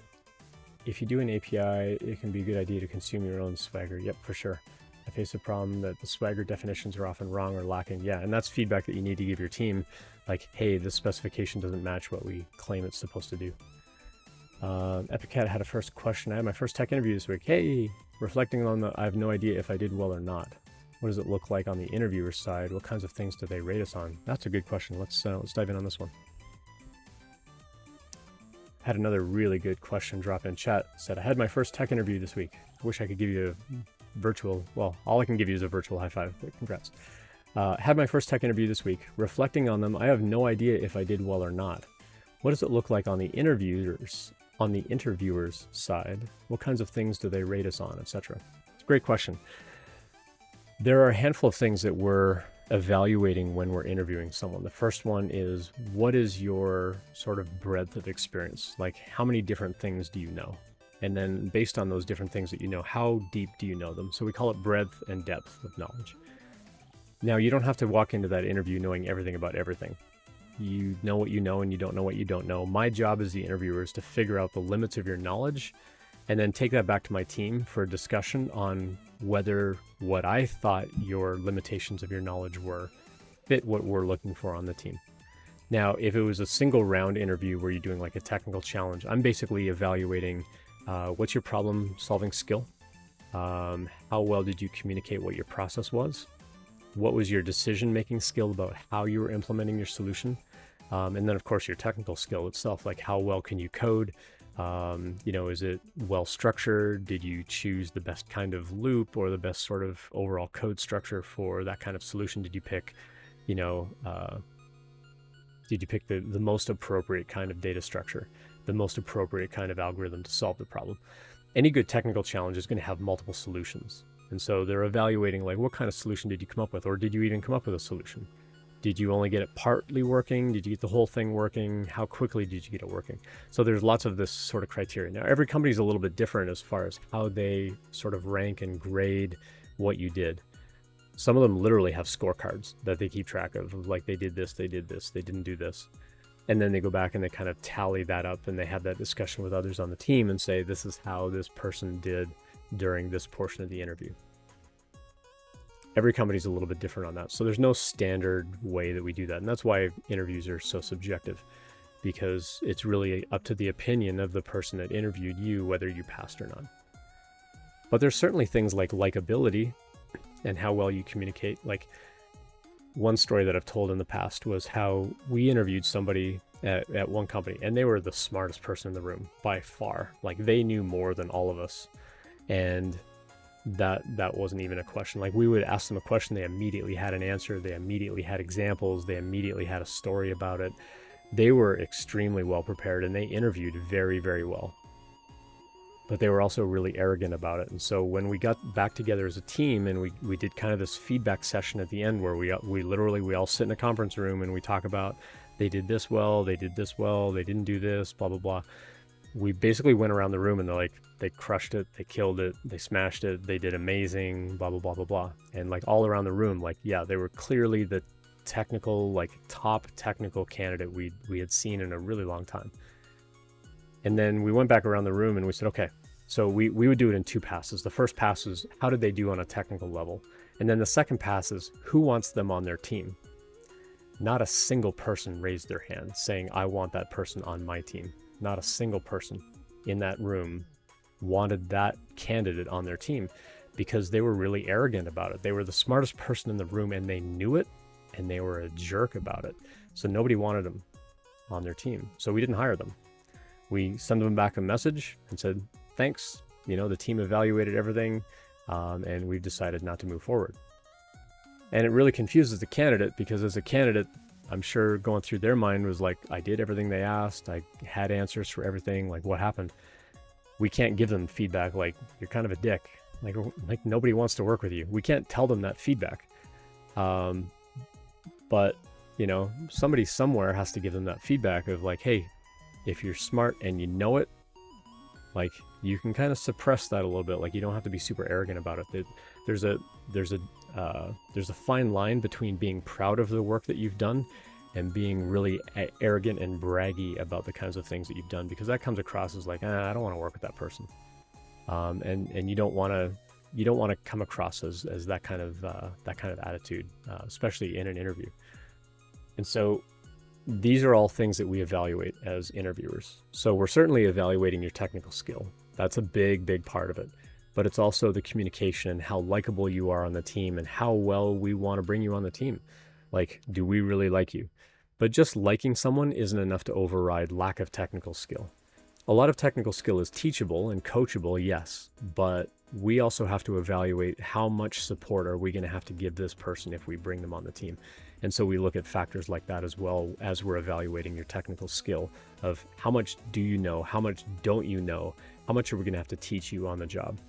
And then we're also evaluating what kind of passion and what kind of interest are you bringing to the job itself, because you might be really likable, you might have all the technical expertise, but you don't fit in on the team because you don't really understand what it is we do here. And another story that I like to tell on the stream is how I interviewed at Yahoo way back in the day. This is like 2006. And they brought me in. I had answers to all the technical questions. I had a really good rapport with the team. I was getting along really well with the team. And then they started asking me questions about American football, like who won the last Super Bowl, who was my favorite football team, name 3 quarterbacks, and who won the Grey Cup, or who won the Heisman Trophy. I'm like, I have no idea about any of this. I was told to study design patterns and be ready for PHP questions and stuff like that. I wasn't asked to memorize football stats. Well, it turns out it was the fantasy football software team at Yahoo. They've got this huge online platform where you can go set up fantasy football teams, and you have to understand the statistics and the scoring and all this kind of stuff. I had no idea how any of that would work because I don't care about American football. And so they didn't hire me because I wasn't a good culture fit on the team. And so these are also things that we evaluate. And for that team, I'm sure it was a giant letdown of like, he had all the skill, he had all the knowledge, he's a really likable guy, but he doesn't care about football. And so for them, I'm sure it was a bit of a deflating moment as well of like, maybe they had really high hopes that I was going to fit in on the team, and to not know or care about football means I wasn't going to bring that interest or passion to the job every day. And so those are also things that we look at is, do you know what we do as a company and how that's going to impact our customers and why this particular thing is important to us? The less of that we have to sort of teach you or train you about, the more likely you're going to fit in on the team and have a better experience on the team around like why we do what we do.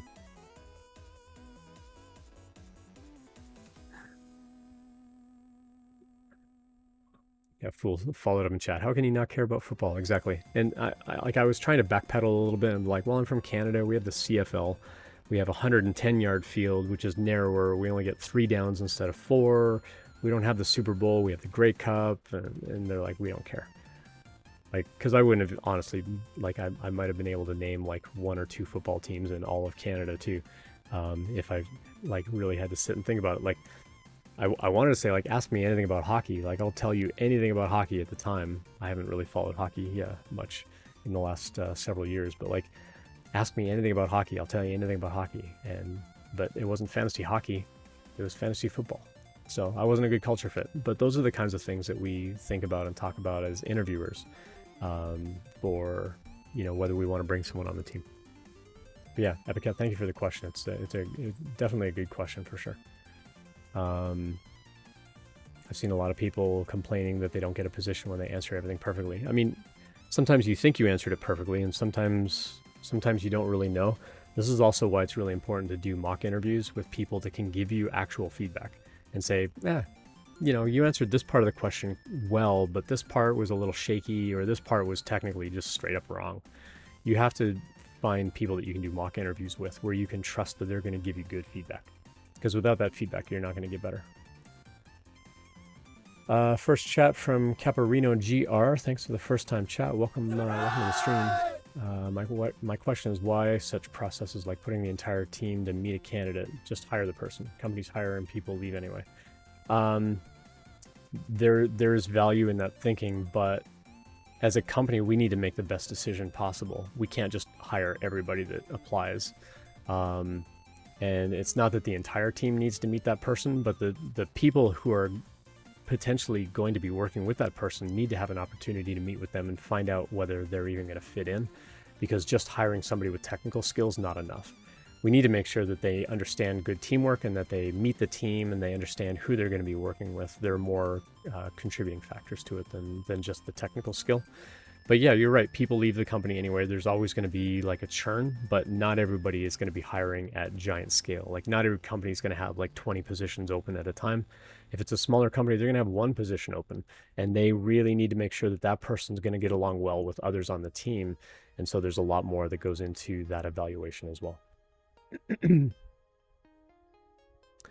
Epicat followed up and said, excuse me, I didn't know everything. I think some things in the interview were intentionally obscure. I asked for help when needed, communicated as much as possible. We worked together really well to find a working solution. I'm hopeful that despite not knowing everything, they like my soft skills enough. And there is a balance there, especially when you're new in the industry. There is more leeway given for, oh, you don't know that. That's okay. But even for a senior level developer, like, oh, you don't know that, that's okay. There's still some allowance for that. Again, they don't expect you to know everything about everything. My job is to find the limits of your knowledge. And if I can't find a limit to your knowledge, then that's fantastic. That means every question that I have possible to ask you've been able to study and you can tell me an answer for. That's great.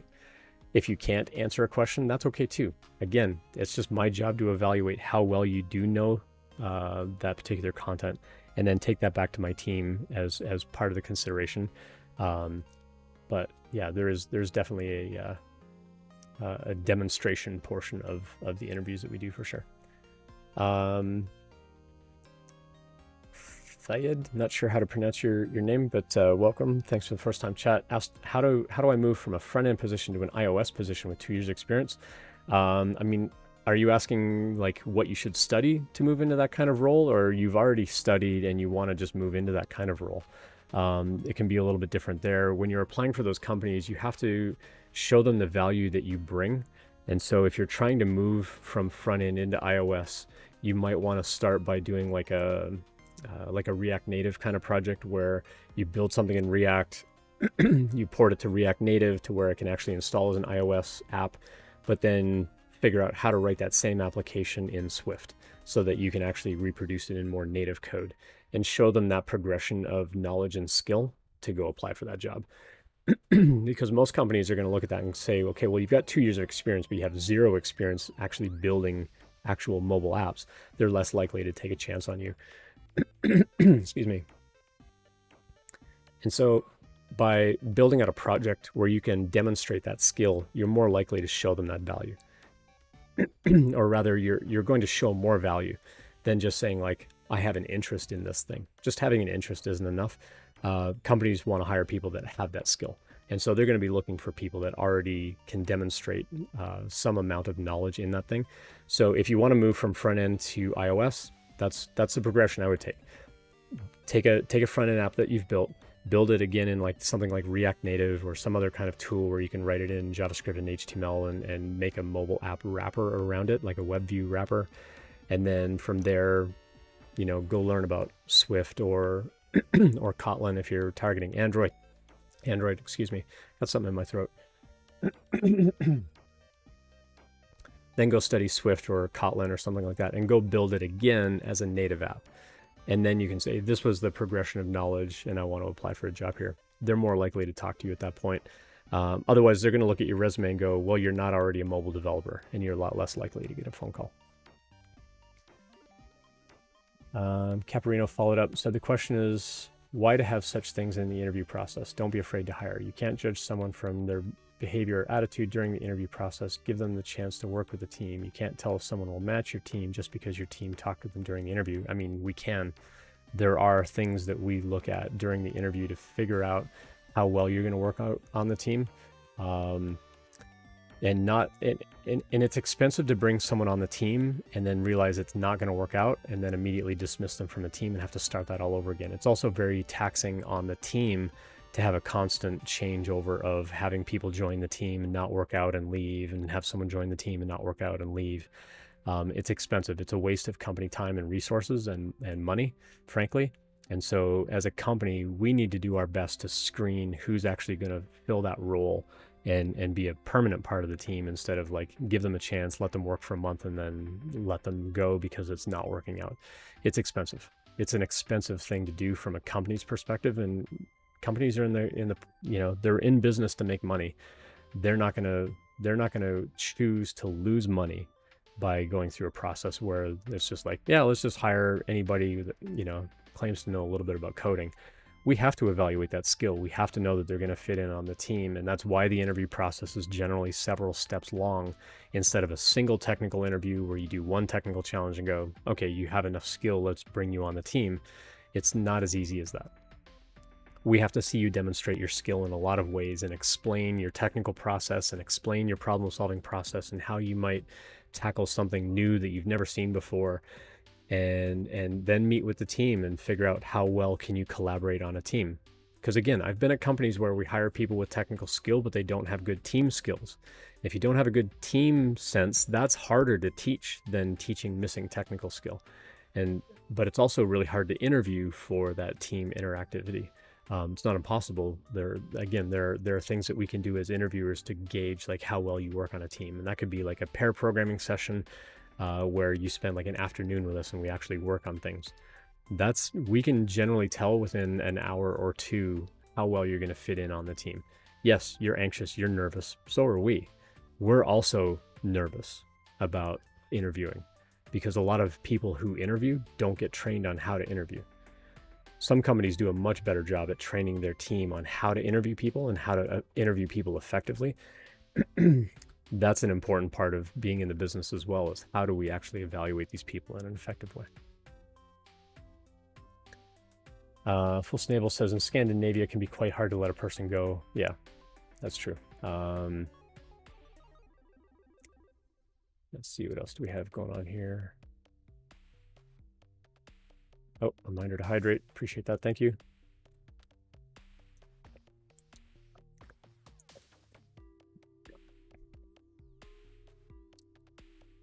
I had an interview where I met a developer from the team during the work. It was a nice experience. I liked it, but it was HR and then them. I didn't get to meet the entire company. And you won't meet the entire company, but you're going to meet enough people on the team to know, are you going to fit in on the team or within like the kind of company culture that we hire for? Like, these are the kinds of people that we want to hire. And they're going to have, sort of company culture values that they hold to, and they're going to be screening for those kinds of things within the interview process. Hey, Whip, good to see you as well in chat, dropping by. Fool also said, I worked at a company that did practice hiring and firing, but it wasn't a good feeling for the devs that were let go for not being good enough. I felt it was quite toxic way of doing things, and it was one of the reasons I left the company. That's interesting too. Caprino says, I agree with high-level positions. Still, it is expensive for juniors up to mid-low seniors. It's expensive to hire anybody. On average, in the United States, on average, when a company posts a job post to the point where they hire somebody and all of the paperwork that goes into actually hiring somebody, it can cost $10,000 to $30,000 to hire a developer. It's an expensive process. With all the time that it takes and the marketing that, like, the time to build the job post, scrutinize the job post, publish it on a site where you're typically paying to post that job post. You've got to pay for the software to take in all the applications, screen through those applications, the time that it takes to screen all those people, the time, like the literal time it takes me to get on the phone and actually talk to people, or get on a Zoom call. We've got to pay for Zoom. All of those costs add up. And so going through all the screening phone calls to try to determine who are the best people to actually call, see whether they're even still interested in the job, what their timeline is, and then actually the engineering hours of interviewing somebody. Because what we pay an HR person and what we pay an engineer are generally very different amounts of money. And so we try to screen as much as possible from the HR and the hiring manager's perspective, even though hiring managers also tend to make very high salaries. It's a much quicker evaluation process for me to look at a resume and go, no, I'm not going to call that person, or yes, this person looks like a good one to call. And then the HR team is actually going to make those phone calls and then hand them off to the technical hiring team. The technical hiring team are also paid pretty expensive salaries because we're going through and making very critical decisions on who the company is going to hire. And we need to make good decisions quickly on evaluating somebody's skill and evaluating how well they're going to fit in on the team, how well they fit the company culture, how much technical knowledge they have. And yeah, you're going to be nervous, and that's okay. It's okay to forget things. It's totally fine. You don't have to know everything about everything. We hope that you know everything, but you don't have to. It's not a requirement to get a job. But we do have to evaluate how much you know and the kinds of projects that you've done. We need to evaluate all of that at a very high level to determine, are you someone that we want to bring on the team? And then there are several steps of how we get you to demonstrate your skill, both in technical skill, behavioral skill, communication, how well you're going to work out on the team, and so on, to then make a decision of, do we hire you or not? So there's a lot of steps involved and a lot of time that goes into that, and that's why it's so expensive. And then once you hire somebody, you've got all of the onboarding of setting up the insurance and setting up, all their payroll and all that kind of stuff. So hiring somebody, it's expensive. It's an expensive process. Kizu says, if I'm in a wheelchair, I had some other condition, and I'm applying for a remote job, do you think I should tell the interviewer that, or they don't need to know? They don't need to know. I agree with Epicat and TV Josh. Don't say anything unnecessary. There are always going to be people out there. There are always going to be people out there who want to bias against you and find a reason not to hire you. And you don't want to give them reason to bias against you. Now, there's a caveat here, especially if it's a disability like this. If you're so a lot of job applications, at least in the United States, a lot of application sites now are asking whether you have a disability. In that case, it's okay to say yes, because that kind of data is anonymized from the hiring team. They won't know until they actually get on a phone call and they see the wheelchair in the background or something like that. But you can also hide it as well. You can, put a towel or a blanket over it so it looks like just a regular chair or something like that, if that's a possibility. It doesn't, like, you don't want to hide who you are. Like, I also believe that you need to be you, right? You need to be you. You need to present, this is who I am. This is who you're about to hire. There is a notion of that, but at the same time, you do need to minimize how much they could bias against you in that interview process, because as well trained as we may be as interviewers to say, look for this technical skill, look for this kind of skill, that kind of skill, we're also noticing things in the background. Like, maybe I hate Star Wars and all I see in the background is Star Wars, and whatever, maybe I hate Star Wars for some reason. I could bias against you and say, like, nah, I don't know if they're going to be a good person on the team. Like, yeah, they kind of had some technical skill, whatever. And maybe my decision influences what happens. And it may not be an overt, like, oh, I don't like the person because of their race or their gender or something like that, or something that I was able to see on camera. They're not going to be overt about it and say, like, oh yeah, I didn't like them because look at that bright red hair they have, or something like that. Like, you can't be overtly discriminatory. It's illegal. And if that were to happen, the company should immediately dismiss that person, in my opinion. At the very least, they should never, ever interview somebody ever again. But in the best scenario, if they're that vocally biased, they should get dismissed from the company. That's just my thought, but that's a whole other topic. But when it comes to things like, bringing up, like, I have a disability or I have mental health problems or something like that, you can ask for accommodation. But when it comes to a disability, like being in a wheelchair, that might be a thing where you need to ask for an accommodation where you need to work from home. And if they say, like, hey, this is going to be an on-premise kind of job, is that okay? At that point, you could say, like, hey, I'm in, like, is your building wheelchair accessible? And you know, if they say yes, then yeah, there's no problem. But you could say like, hey, you know what, I'm actually in a wheelchair, it's really hard for me to get around, I need to be able to work from home. That might be though where you need to do more company research about looking for a job which is a permanent remote position with no expectation of going back to the office. And that can be part of the company research as well. As you're getting to know people at the company, you can say, hey, I intend to work 100% remote no matter what. Is your company committed to letting employees work 100% remote forever? And if they say, we kind of hope that people are going to come back to the office someday, then that's probably not a company you want to apply to, because you don't want to have to go through that hassle. If you want to work remote because you're in a wheelchair, then only look for jobs which are 100% remote with no expectation of going to the office. Now, if it's something where it's like, hey, we want to get together as a team, we're going to fly everybody out from time to time, at that point, when you get the job, then you can ask for accommodation of like, yeah, I'm, you know, whether or not you're comfortable traveling or not, or if you are comfortable traveling, like, hey, we need to make sure that whatever we do as a team is also accessible because I'm in a wheelchair. At that point, it may be a surprise to them, but again, you're already an employee by then and they can't fire you for that.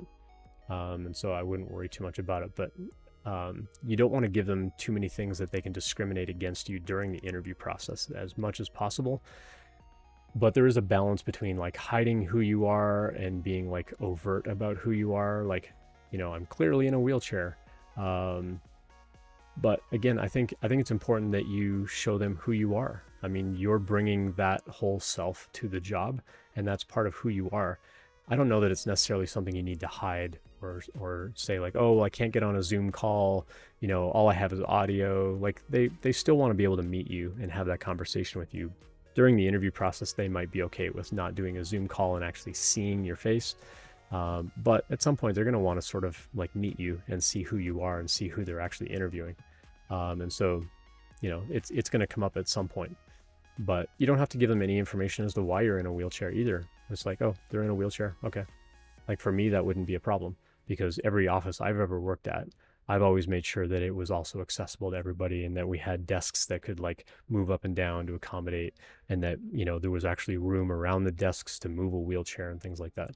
And so those were things that I would always try to look for as a manager, because, you know, I've worked with people in wheelchairs.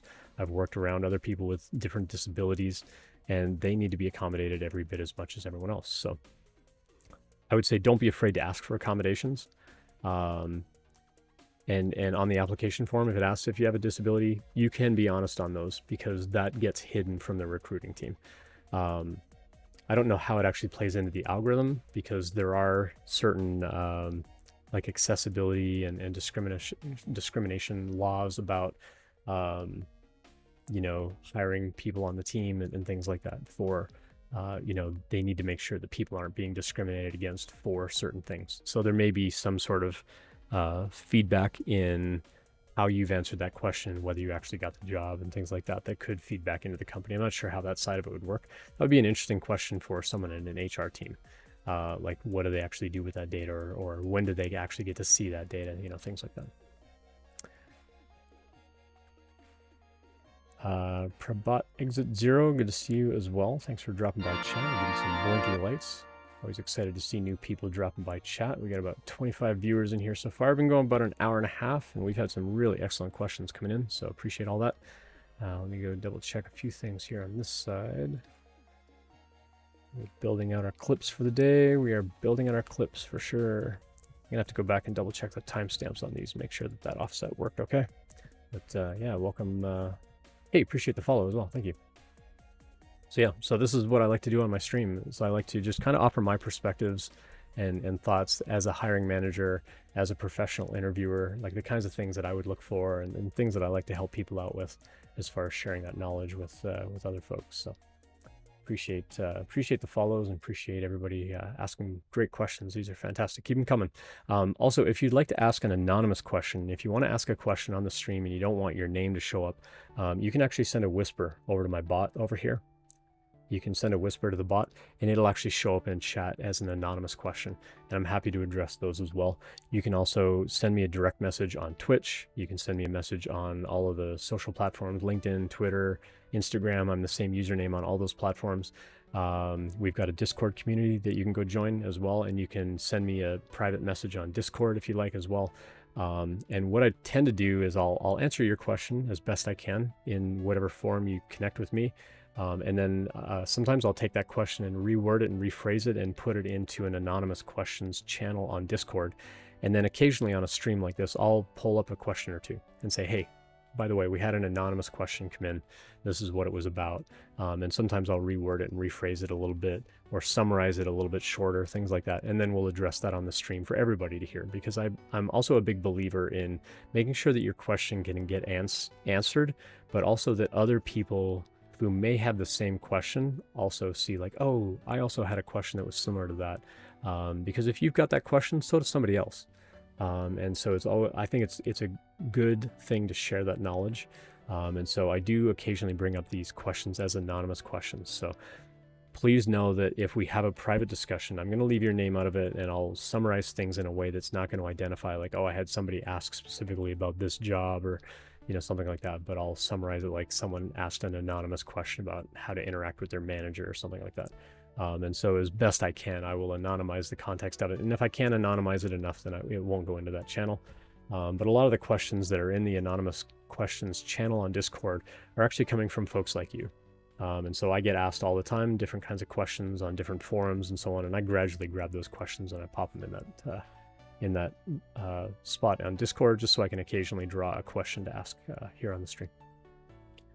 So we got one more question coming in from Amazing Bop. Good to see you in chat as well. Thanks for the first time chat. I'm just going to read through the question here. So I'm fresh out of university. I landed my first job, congrats, a couple of months ago. I'm satisfied with the pace of development, and I feel like they don't value my opinion, even though it's very valid and relevant. In the job post, they said you would be able to influence the decision making and get close communication with the customers. Yet I don't think that's very true. I'm considering looking for another position, but I think it might look bad on my resume. I have thoughts and ideas on this, and I'd like to address this. So I'm going to start a clip, and we'll dive in on this one.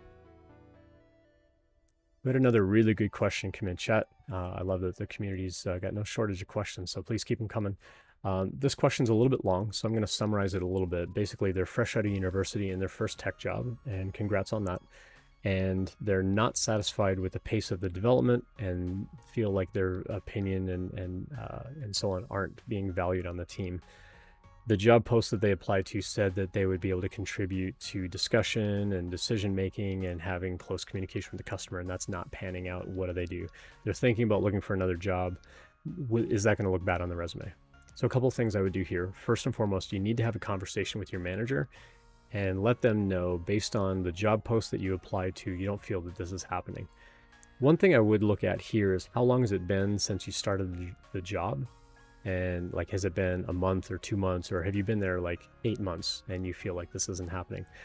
Usually within that first like month, 2 months, 3 months, especially for somebody coming fresh out of university, they're looking for you to kind of get up to speed on things. And once you're up to speed on things, then they're going to take more of that input.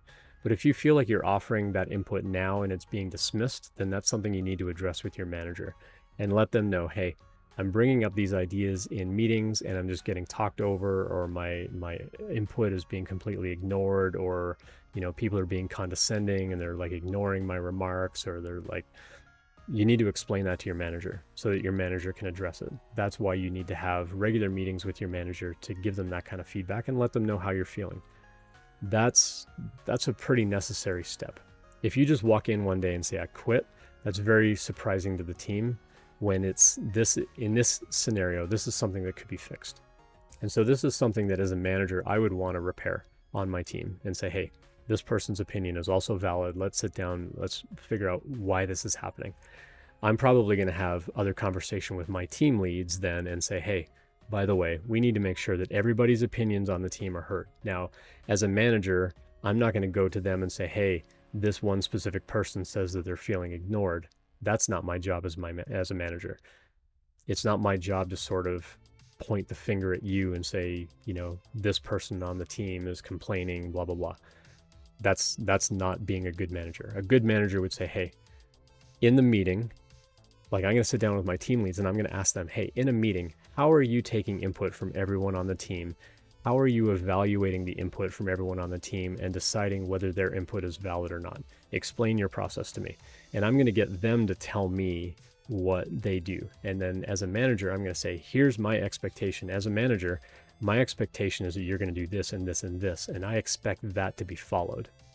And if that doesn't get followed and I have a follow-up conversation with you later and I say, is it getting better? And you say no, then I'm going to follow up with my team lead and say, hey, I'm hearing reports from people on the team that you are not following my expectation for how you're leading these team meetings. What's going on? And eventually it's going to escalate to a point where I'm going to have a very serious conversation with my team leads about why this is not why it's happening the way it is.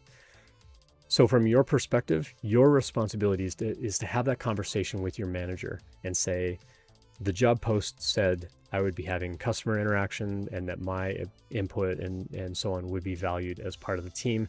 And I don't feel that that's happening. What can we do to sort of sort this out? And you're going to need to bring them some examples.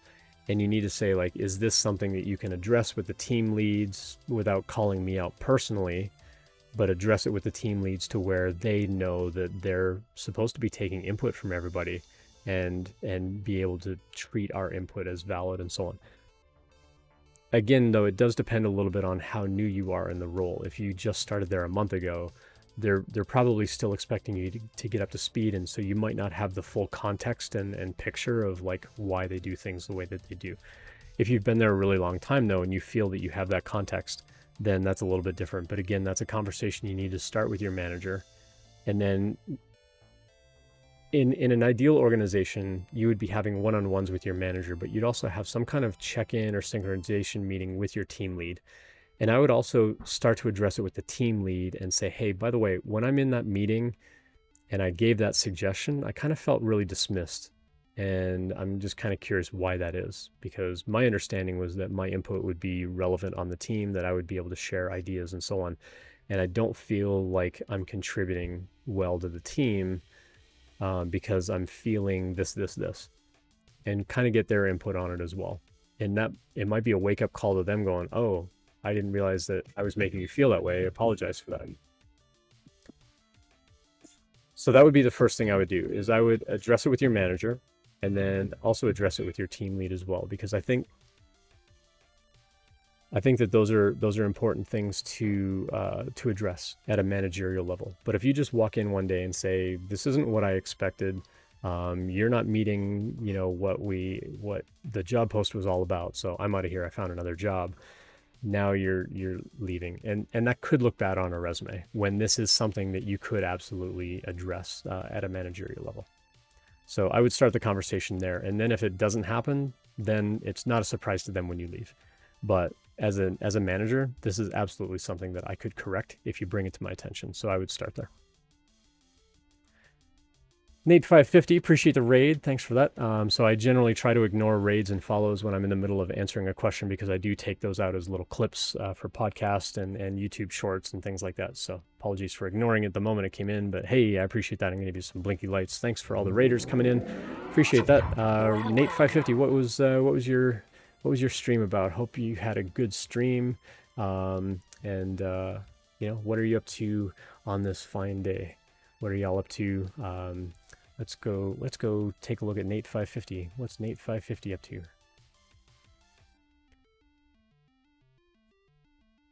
Gonna go mute over here. Nate550 on there about an ex non-leet coder. Love it. Cool. So Nate, what kinds of things do you stream about? Let us know in chat. And go give Nate550 a follow. You do algorithms and studies for the new job. Awesome. Cool. Well, you kind of handle the technical side, where I'm handling more on the behavioral side and general ideas around like just interview prep and how to have conversations with management and so on. So on that last question that we just answered, I saw something else pop in chat here. Coda, appreciate your input on this. This is why you document everything. Exactly. Everybody pays attention when you pull out your notes. This is exactly why I tell people, like, bring a notebook, write all this stuff down. So when you're in meetings, write down things that happen in the meeting, but also write down, like, I gave this input and it got completely dismissed and someone said such and such and whatever. And then now you've got all that documented. You can take that to your manager and say, this is what happened in that meeting. Again, as a manager, these are things that I can correct, but you have to bring it to my attention. If you don't bring it to my attention, I can't fix it. And if you talk to your team lead and they're dismissing it and nothing's happening, again, that's why you want to bring it to a manager. You don't want to just deal with your team lead. You need to kind of go over them a little bit to your manager and talk to them about it. Absolutely important that you do that kind of stuff. TV Josh also mentioned in chat, and this is also a very good perspective. You can run these things by a teammate that you trust in as well. They can also give feedback as well. So again, it really comes down to like asking someone for feedback that you can trust to give you feedback on, like, well, actually it was kind of a bad idea because of this and this, or yeah, you actually didn't have enough context about this and this is why. And so being able to get that feedback is really important. So whether you're practicing a mock interview or you're running into a scenario like this, you have to get feedback that you can trust. So TV Josh, I appreciate you sharing that advice in chat as well. I think that's really important. Nate 550 says, I told my viewers you're the best interview guide on Twitch. Oh, appreciate that. I try my best. I've been doing this for about a year.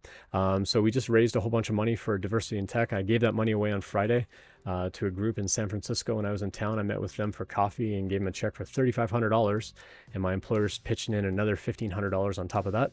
And so really, really excited about that. And so we reset all our counters. So any new subs, any new donations and bits and cheers and all that kind of stuff, we're going to start building this back up.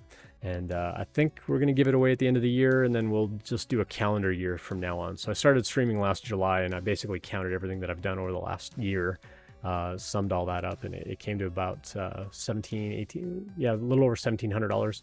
And then I matched that and rounded it up, so it hit $3,500. So that school is going to get an even $5,000 between my contribution, what you as a community raised, and then what my employer is chipping in as well. But my employer only chips in that money every calendar year.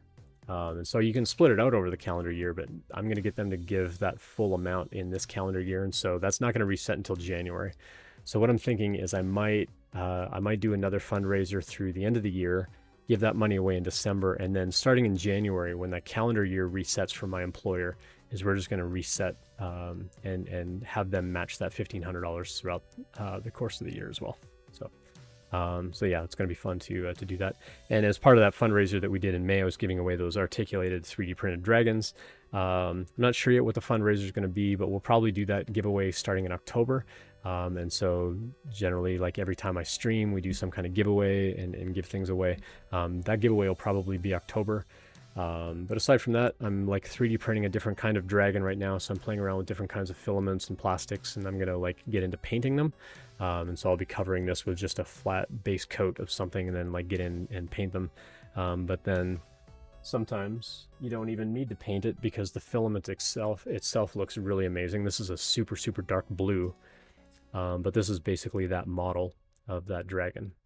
Now these horns and the wingtips are a little bright, you know, being super, super bright white on a black or like nearly black dragon like this. And so I might come up with a slightly different shade to actually print the horns and the wingtips, especially since these wingtips print the same color as the wing, and all the rest of the horns on here are kind of white in color. But this is the kind of 3D model that I'm into printing next. And I'll probably be printing these for my kids to sell at an upcoming winter carnival. But yeah, we'll see how that goes. But that's the next kind of thing I'm into 3D printing. But yeah, thanks for the Nika Coder. Appreciate the follow as well. Thank you for that. And Amazing Bop. Thank you for the follows there. This man always thinking of others. I try to think of others. It's kind of why I'm here. The dragon would be great for tabletop. Yeah, it is actually. How many hours? So the wings print in about 28 hours at a really, really fine resolution. So I'm printing them at like 0.1 millimeter layer height. And then the body, the neck, the head, and the tail take like another 26 hours to print. Also at 0.1 millimeter layer height. So obviously the thicker the layer, the faster it's going to print, but slightly worse on the detail. And then the actual horns and so on that print These barely take any time at all. So again, depending on the resolution and the speed and whatever, like I tend to print these like really, really slow. So the quality of them come out like really, really nice. But you know, the full set of horns and the wingtips only take like an hour. These would be really good in a resin because they would come out really, really smooth. I've tried printing this dragon in resin in the past when I had a resin printer. It printed all right, but not fantastic. I actually like it a lot better in FDM, in the regular filament print. But yeah, that's the kind of stuff I like to get into on the side. But yeah, I work full time for a company called Postman. If anybody's familiar with the Postman product for doing API work, working and testing and building APIs, I work for Postman full time. But on the side, I like to help people with career advice and so on. I've been in the industry for 26 years. I've been an engineering manager a couple of times. I've done lots of team lead work. I've been an architect level. I've been a director of engineering. I've got a lot of experience in the tech industry, and I like to just share my opinions and thoughts on what it's like to go through and get ready for interviews. I just did a big job hunt myself back in December and January. I actually wrote up a big thing about it on LinkedIn. You can go find me on LinkedIn and all these other platforms over here with the same username that I use on Twitch. And I did a big write-up back in January on this is what my job hunt was. I interviewed with 30 companies, and this is how long it took to get my first job offer, and this is how long it took to get my first rejection.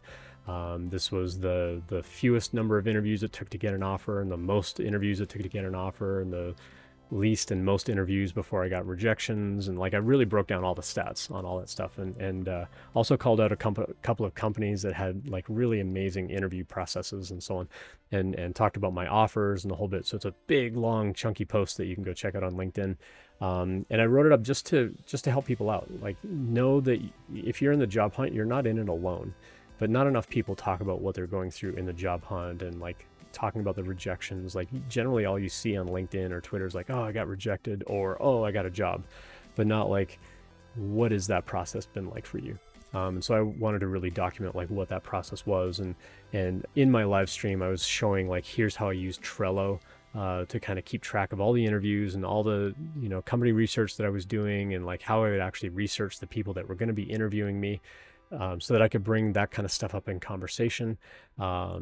And just really connect with people. And out of 30 companies, I had 6 job offers, and how I went through, like how I chose them, and how I decided like which job I was going to take and not take. A lot of those that I shared on my stream, you can go find those on my YouTube channel as well. So I've got the links to the YouTube channel over here. You can go find those. Those would have been posted back in January. If you want to go back and kind of like watch through some of those, I do talk about like, this is how my job hunt's going. This is what I've been going through.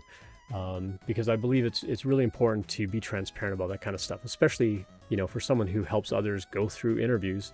It was really helpful for me to kind of see like, this is what the recent interview process is like, and what a lot of companies are making people kind of jump through and work through as far as process and the number of steps and things like that.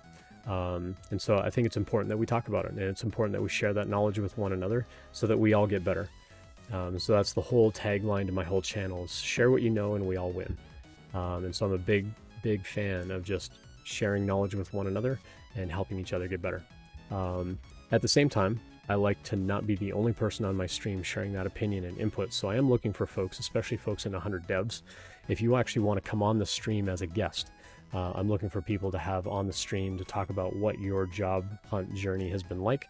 Now, I know 100 devs is sort of gearing you up to be more freelance developers, but I've also heard from a lot of 100 devs folks that they actually want to go apply and just be a full-time employee for someone else. And so if you've been through 100 devs and you've gotten a job, or if you've gone through 100 devs and you did freelance for a little while and now you want to get a full-time job, I want to have you on my stream. I want to have you as a guest on my stream, and let's talk about what your journey was. It won't be super long, and I'd like to set it up where we can kind of rotate people through the stream and have like a couple of people on the stream, or maybe get like 4 or 5 of you all at the same time, and just talk about like what was your process like going through 100 devs, as far as like the time commitment and how you actually got the job and so on. 100 Devs it's an online program where they're teaching people about software development, and then it's being run by an agency. And then as part of that agency, you actually go do some freelance work, and you actually get paid to do some development work for another company. And so in that regard, you are building up professional experience because you're building a project, then you're getting paid to do. And so then you can put that on your resume and so on to actually go get other jobs. And so 100 devs, I'm not even sure how long the program is. I want to say it's like 8 weeks or 12 weeks long or something like that. But there are several people on Twitch that stream about it. And one of them is actually, so they do all of their instruction here on Twitch. So you can go follow, is it Leon Noel? I think is the channel name. Let me go find out for sure. HTV Leon. Oops, spell things right.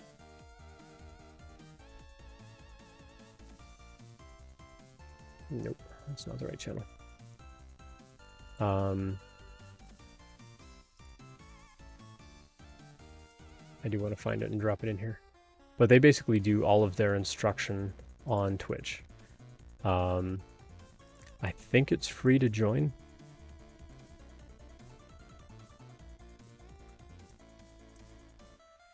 No, can't find it now. So 100 devs on Twitch. So it's Learn with Leon. That's what it is. Oh, it's 40 weeks of instruction. Thank you. Hold on per server. Appreciate that. So yeah, they've got a whole team of people that stream. But yeah, you can actually join. You can just join their stream and just watch what they do. They've got a whole Discord community and so on, and it's a whole curriculum that they walk you through right from the beginning to end. I didn't realize it was 40 weeks. That's actually quite a lot of curriculum. That's pretty great. So yeah, so if you are interested in being on the stream, send me a message on Twitch, and we can have some conversation over what kinds of topics you want to be involved in, or whether you want to help with resume reviews and so on. So there's another Twitch streamer on here that goes by the name of Tiffany, and I'm going to have her on the stream sometime in July, and we're going to do a whole bunch of resume reviews together. So she's also been in engineering and been a manager as well, and so she does resume reviews on her stream from time to time. And sometime towards the end of the month, I'm not sure if she's already done it, just because I've been out of town. I didn't get a chance to watch any streams really last week. She's doing a whole bunch of resume reviews. And so when I caught her stream, I'm like, oh, I want to have you on my stream where we can do resume reviews together. And she's like, that's a great idea, because we want to be able to share with other people, like, hey, there are more perspectives out there. Like, don't ever just listen to me. Don't ever just listen to her. Like, we need to hear lots of perspectives on what makes a good resume, whether you should write a cover letter, how to do company research.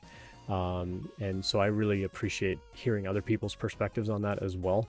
And so, yeah, I want to have more guests on my stream, especially those who are kind of representing the diversity in tech initiative that, you know, I'm really trying to advocate for. I want to bring more of that on my stream as well, and give opportunity to have people share their voice and share their perspectives and opinions and journeys and things like that. But especially to know, like, you know, again, kind of going back to the idea of you're not in this alone.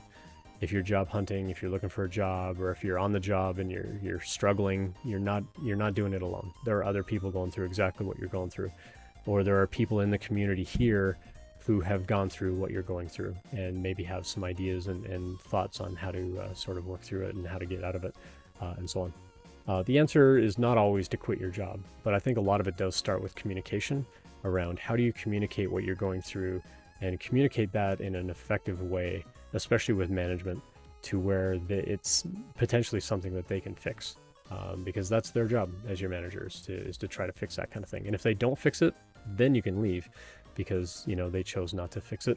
But if they can fix it, you know, sometimes it's more beneficial to stay. And one of the first things that we answered on the stream today was, you know, I've been at the company a while, I've taken on more responsibility. How do I start having that conversation about making more money? And so just the ideas there around how do you keep track of the things that you've done so that you can sort of prepare your manager for, hey, I want to have a conversation about my compensation, you know, a week or two from now, so that they can start figuring out how much of a raise can I give you, and then sit down with you and talk about what you've been doing and so on. I had another question from Driftwood. Let me read through this real quick. How do we reach out to discuss if we'd like to be on the stream as a guest? I pivoted careers from being a teacher, have my master's in teaching, to taking a leap of faith, trusting the process, to now being a developer, making more than I ever would teaching. True.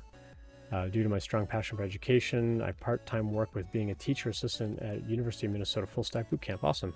I'd like to speak one-on-one about my journey. Yeah, totally. I'd love to have you on the stream. So just reach out, send me a whisper, or connect with me on the socials.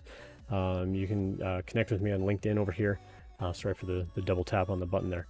But yeah, reach out to me on like LinkedIn or Twitter or something like that, and we can hop on a Zoom call. Let's have a chat, and we'll figure out when we can get you on the stream. I'd love to kind of hear your perspectives, especially as a teacher. I love talking to other teachers about about that sort of thing. And because you've been in development and now you're turning around, you're giving right back to community by helping other people learn about development. I think that's fantastic. So, yeah, let's definitely get you on the stream at some point too. Yeah, so connect with me on LinkedIn, and let's start that conversation, and we'll find a time to get you on the stream for sure. Cool. Well, that was easy. See how easy it is to have people on your stream?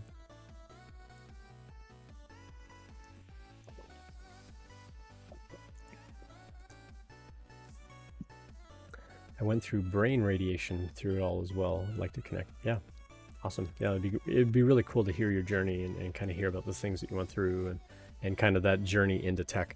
I especially love hearing like how you pivoted from teaching into tech and how you got that first tech job, because it really does come down to how you talk about your previous experience to an employer to say, this is the value that I bring and why you need to hire me. You'll hear me say that a lot on the stream. How do you show that value to a company?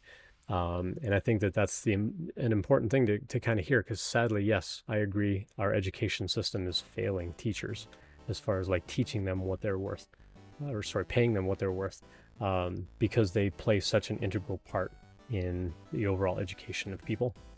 I think that it's really important for that. Not sure why my camera just froze up. Let me see if I can turn it off, turn it back on again. There we go. I think it's important to kind of tell that story, because I've met a lot of teachers along the way too. When I taught at a boot camp for 4 years, well, it's not a boot camp, it was a 7-month program. We had a lot of teachers come through as well, and they're like, I'm tired of barely getting by on a teacher's salary. Like, I want to get into tech.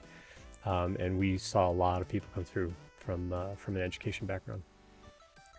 Coda asked in chat, can you negotiate vacation time? I worked with a person that did, but I've never done it myself. I'm mid-career at this point. I'm thinking about making a move, but I'd like 4 weeks from day one. I'm wanting to move because I'm in tech. I really want new challenges, but I also have 5 weeks off a year, and I love that. Does it look bad to negotiate time off? That's a good question. Let's chat about that one. So we had another question come in chat, and I'm just going to summarize this one a little bit. Can you negotiate vacation time? I worked with a person that did, but I've never tried myself. And they went on to say, like, I currently get 5 weeks off per year. I want to make sure that, whatever other job they get at least 4 weeks off starting on day one. Does it look bad to negotiate? Doesn't look bad to negotiate time off at all. In fact, companies expect you to negotiate. The question is, what is negotiable for them? They may have a company policy which is like everybody gets 3 weeks off. And to try to negotiate more than that means they're making an exception to a company policy for one person because they negotiated. And they may not be able to negotiate certain things. Otherwise, it looks like they're potentially discriminating against others who didn't negotiate for it. But that could be something that you just work out with your manager and just say, like, hey, like, I get that the company gives 3 weeks off. I'd really like to have 4 or 5 weeks off. Is there something that I can do where I can like work an extra half hour a day every day and, just take time off in lieu of pay or something like that? Or just, I'll work that extra half hour so that I can get like 1 Friday off a month or something like that. You can work that out with them. I always try to be really flexible about that as a manager, where I'd say, like, yeah, if you want to work like 10 hours, every day this week and take all of Friday off, and do that on a weekly basis, if you feel like you're going to be effective in that 10 hours, then okay. I don't want you like putting in 6 hours and like, screwing around for 4 hours and telling me that you worked. Like, if you can legitimately put in that kind of effort and get the job done, then I was always happy to give my team extra time off. I would also tell my team, if you're on call and you actually have to stay up late and work on something to fix something, you get extra time off to make up for the fact that you lost sleep. And so I usually had my team on a rotation where if I had like 5 people on the team, then you were on call 1 week every 5 weeks. And while you were on call, we basically kept track of how much time you spent kind of fixing everything. And then as soon as you were done your on-call shift for the week, you immediately got that time off. So if you spent 8 hours fixing things, you immediately got 8 hours off. And so that would mean instead of coming into work on Monday, you got Monday off. That kind of thing was really important, just so my team knew that I valued their time, because you're already working your regular day you're putting in extra effort, and I'm going to reward that effort by giving you that time off immediately, and it's not counted as time off. It was just giving you that time back to like get extra rest or get things done that you couldn't get done because you were on call. And again, that's my job as a manager, is to like figure out how can I remove barriers from my team to getting their job done, and letting them know that they are appreciated and rewarded. So when it comes to things like, is this a negotiable thing? You can always ask about it. It may not be a negotiable topic, but there may be something that you can discuss with your manager about getting time off in lieu of, or like in lieu of like actual PTO. Like, is there a way that I can take additional time off by, working a little extra on this project, or put in a little extra time because I want that extra time off later, or something like that. Some companies are more flexible about that. I see some things happening in chat where people are talking about unlimited vacation time. I worked at a company where we did unlimited vacation. We actually meant it. But unlimited vacation time doesn't mean you can take like a month off at a time. But it just means like if you need time off to recharge, take time off. If you want to take every Friday off, that's okay. As long as you're getting your work done, I have no problem with you taking off whatever time you need, as long as you're getting your job done. But if the quality of your work starts to slip, or you're not getting things done on deadlines like you say you're going to, then I'm going to start saying like, hey, like, I know you want that extra time off, but how are you going to get this other stuff done? Because you're missing all these deadlines, and it's a pattern, and it's a problem when it becomes a pattern. Like if it happens once, it's like, okay, well, I get you had that book tripped and whatever, so you took the trip, but next time we have to make sure this thing gets finished before you leave. So how are we going to check in earlier before another trip like this to make sure that you're getting your stuff done? Like I'm going to raise the accountability a little bit to make sure that you're getting your job done. So, but there are companies who just say like, oh, it's unlimited because they expect you're not going to take it. But again, my job as your manager is to make sure that you're actually using your time off. A piece of advice I heard kind of during the pandemic, and I wish I could remember where I heard it. Their advice was basically take time off to prevent burnout. Don't take time off to recover from burnout. And I think that it's really wise kind of advice. So finding a way to prevent burnout by taking that time off, I think is really, really vital. And something that everybody should try to figure out how they want to do. But yeah, I also see something in chat like problem with unlimited vacation might create peer pressure to not take time off, but there's also pressure about what if everybody wants the same time off? We still have to get work done. So like, what if everybody wants like a 5-day weekend around July 4th or something like that? Like that's a problem. Like we need to make sure that there's enough coverage on the team if something goes wrong and so on. So as a manager, I sometimes have to make a tough call about like, okay, who's actually going to be on call, or who's actually, able to take time off. And again, that's a pressure on me as a manager. When it comes to negotiating it though, whether it's time off or 401k match or something like that, there may be company policies that they cannot move on. You can always ask. It never hurts to ask. You can always try to negotiate these things. The worst they'll say is no. When they make an offer, if you try to negotiate something, it's extremely rare that they're going to just withdraw the whole offer and say, well, no, you're asking for way too much, so never mind.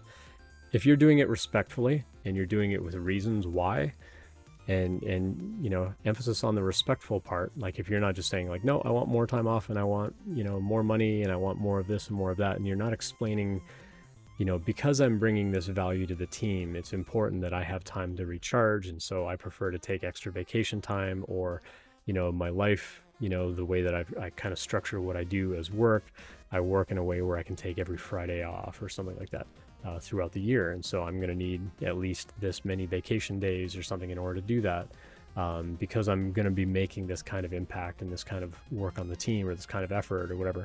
And the company will evaluate that and say, okay, well, maybe for the first 4 months or 5 months, like maybe you need to prove that value to us, and then we'll be okay with you taking every Friday off or something like that, or work a 4-day week or whatever. That could be something that you negotiate kind of over time. It may not be immediate from day one, but if the company only offers 3 weeks and you want 4, ask for that 4th week. If they say no, then you can talk to your manager when you do start the job and say, hey, I'd really like to get a 4th week off during the year because, recharge time and family vacation, and my kids are out of school in the summer, and I'd like to take more time with them. What can we do to work that out? And talk to your manager and see if there's something that you can do where they can give you time off that's not actually tracked as time off, but it's okay to not be around for like a day or 2 at a time. There might be something that they can do. So it all comes down to communication. A lot of the questions that we're dealing with today have to do with, how do you communicate what you want? How do you communicate expectations on both ways? I think that's something that's it's important to keep in mind.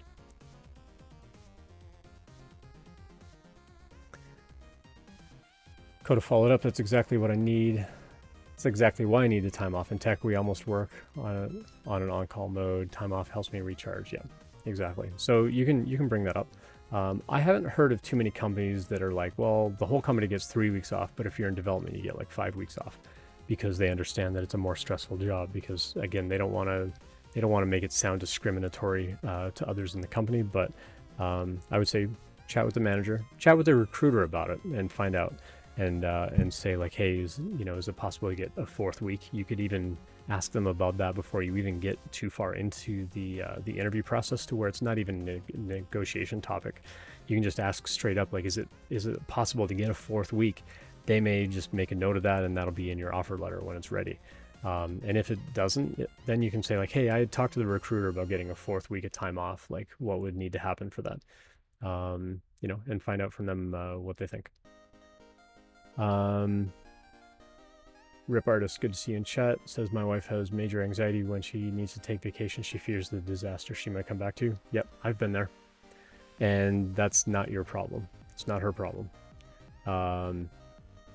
There needs to be enough trust on the team, and there needs to be enough preparation on the team that teammates can take vacation time without the pressure of coming back to like a really bad scenario, or worse, being called on vacation to fix something. I've been that guy too. I've had to lug a laptop everywhere I go and 2 cell phones everywhere I go to be on call everywhere I go. And the worst part of taking the vacation was being on a flight where I didn't have Wi-Fi, or I couldn't take a phone call and something broke, because they knew that I was completely off the grid for like 5 or 6 hours, traveling. That was probably the worst part of like, am I going to land and my phone's going to blow up? Like, where have you been? Kind of thing. And so it's a really taxing situation, but there needs to be enough preparation at a company level and at a team level to where you can take time off and not worry about what you're coming back to. There needs to be enough prep and planning and coverage to make sure that someone else can do your job. And if something goes wrong, someone else knows how to fix it. Maybe, yeah, when you come back, there might be like a few leftover things, but it shouldn't be like a complete tornado when you walk back in, where like everything's broken and everything's like everybody's screaming and whatever, because that's not relaxing to come back to. And that's going to completely undo like every bit of relaxation you had on that vacation. But again, that's not her problem. That's not something she should worry about. If it happens, that's a company problem, not her problem. And that's something that the company needs to fix. Let's go back through chat, because I know I missed a few other things in here as we went. There are companies that let you set your own salary. I don't know so much about that, but I know companies are generally pretty open to letting you negotiate on salary, as long as it's not like an unreasonable amount. So on my job hunt, my very first phone call that I had with every single company, I would always ask the recruiter 2 questions. The first question was, what's your interview process? How many steps are there? How many stages are there? How many people am I going to meet? And is it possible to get a list of their names so that I can like sort of look them up online, And then the second question is, what's the salary band for the role? All but one company shared that information with me when I asked. And so don't ever be afraid to ask for that information up front. It can make negotiations easier later. Now, if that salary band comes in and it's lower than what you were expecting it to be, then you need to make a decision. Do you start negotiation on that first phone call and say, okay, well, my expectation is something in this range. Is that a possibility? Because I would rather shut down that whole conversation if that's not even in the realm of possibility before we get all the way through all these interviews and you decide to make me an offer and that offer is really low. And so as long as you know your value on the market and you know your value to that potential company, being able to say like, hey, I think I'm worth this much money. You're offering this much, like what can we do to make that work out? And let them worry about that. If they can't make it happen, they're going to come back and say, yeah, we can't match that. Or like, oh yeah, I think we could do something with that. Do you want to keep working through the interview process? At that point, you need to make the decision then as the candidate of, yes, let's keep working through the process. But again, that's something that you need to decide as a candidate. Let me go back through chat here. Had a first time chat from Edward Barisha 01. Thanks for the first time chat. Welcome aboard. What personal project do you recommend to do? I want to do an apprenticeship as a software engineer. But even though my grades are overall top notch, they require more. It's a good question. I've addressed this on the stream a bunch, so I won't do a clip on this one. The questions that you, or the projects that you want to present on your resume need to have value to the company where you're applying. And so you need to spin them in a way that looks applicable to what they do. As part of your company research, if you can find companies that have like APIs or tools or libraries or something like that that you can build into a project, that looks even better. Because then it changes the introduction from, hi, I'm Ian and I have these technical skills, to, hi, I'm Ian, I'm a user of yours and I actually want to come like work on the platform because I like it so much. It changes that a little bit. Now you need to build their stuff into more than one like afternoon project. You'll need to build it into several things so that you actually get good experience actually using it and be able to give them valuable feedback on it. But it's definitely a valuable way to sort of present that to them. The projects that you build, it's also important that you have like a type of project that you're passionate about. But if that passion project that you build, like the thing like, oh, you know, I really want to build like this multi-platform 3D game or something like that. But if you're applying for a job at an insurance company, they're not going to care about that. But you could talk about like, hey, I want to build up the community and I want to do some gamification. I want to track some statistics, and the statistics tracking and the modeling of how I'm considering things in the game are applicable to the insurance industry in this way or that way, and show them how what you're doing within that project is applicable to the job. That's going to stand out to them as well. And so it really comes down to positioning the communication around how you talk about the value that you bring. And so any of the projects that you put on your resume, you want to appear valuable to the company. So just really, really briefly, I'm going to talk about this as well. The advice I generally give about a resume is build a gigantic resume.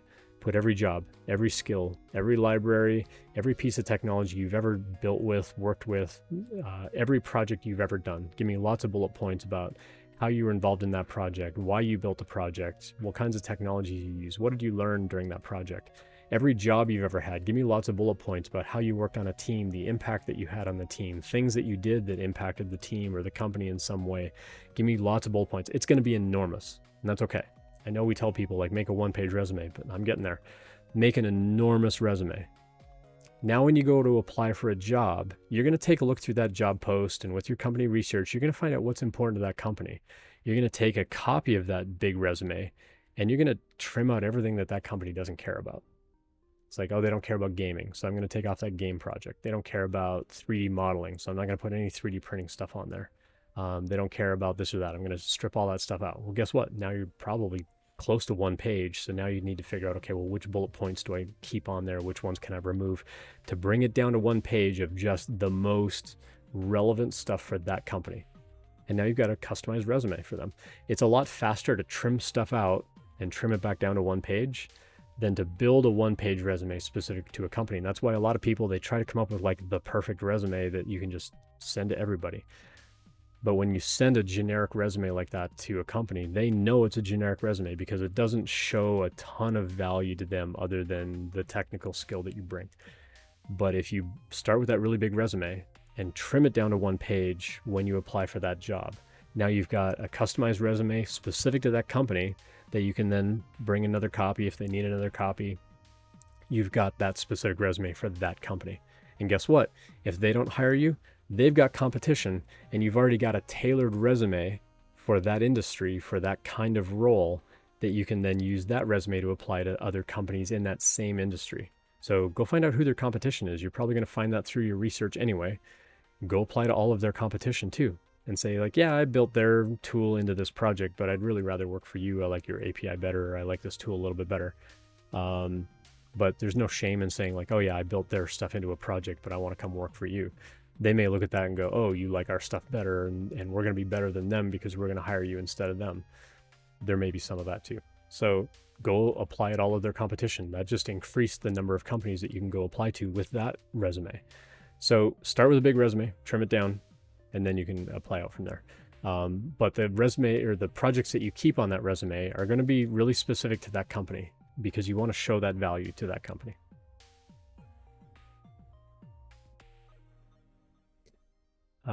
Let's see, what else did I miss in chat? Good afternoon, X90. Good to see you dropping by. What else did I miss? Rip Artist followed up in chat. So they have backup that are supposed to pick up where she left off, but because there's not enough people, the backup is unable to cover the items, so no one's left to help. I mean, that's still not her problem. I mean, so this is exactly what happened to me at a startup in Santa Monica. I was literally working 90 hours a week. I was the only one working on a very core critical part of the software. And I kept telling my managers, like, I am a single point of failure. If something happens to me, nobody else here knows what I do. And they're like, well, train somebody else on what you do. So I trained somebody as I was getting ready for paternity leave because our first kid was going to be born. And I'm like, I'm taking time off when my kid is born. They're like, okay, well, make sure that someone else knows how to do what you do. And so I trained somebody. And then the day after my kid was born, they called and they're like, oh, this piece of the software broke. And I'm like, yeah, that other person knows how to do it. Why are you calling me? I'm on paternity leave. And they're like, well, we don't trust that they're going to do a good job. It's like, well, that's not my problem. I trained them to do what I do. They know how to do what I do. Like, that's not my problem. They're like, well, no, I need you to fix it. And I was a dummy and I fixed it. So guess what? The next time something broke, they called me again. But the next time it broke, I had just stayed up all night trying to fix that last problem. Literally pulled an all-nighter. This is like the day after my kid was born, and my wife answered the phone and ripped into the person. Was like, don't you dare call again. He's on paternity leave. You're going to leave him alone, blah, blah, blah. And she stood up for me. My wife advocated for me to take that time off. And they didn't call back again. But when I came back, it kind of came back to, you know, the proverbial storm, as we might call it. I like to keep my channel family friendly. But, you know, came back and like things were broken, things weren't working well, and things weren't maintained, and they needed some stuff urgently fixed. And it's like they didn't trust that this other person was going to do the job, and so they didn't really talk to them about it. And I have suspicions as to why. I think it was something between my manager and that person from a personal conflict point of view. But at the same time, the manager also wouldn't get anybody else involved. I asked for months to have help on that project and never got help. When I left, they needed 3 people to replace me because of the amount of work that I was doing on a regular basis and trying to understand things. And they basically went in and figured out everything that I did because I got to the point where I burned out and I walked away from the job. And it's like, I kept asking you for help. You didn't give me help. So it shouldn't be a surprise that I leave. But it's not her job to prepare other people. Like, that's her manager's job. And if they're not doing it, that's a failure of the company. It's a failure of the management level, not on her.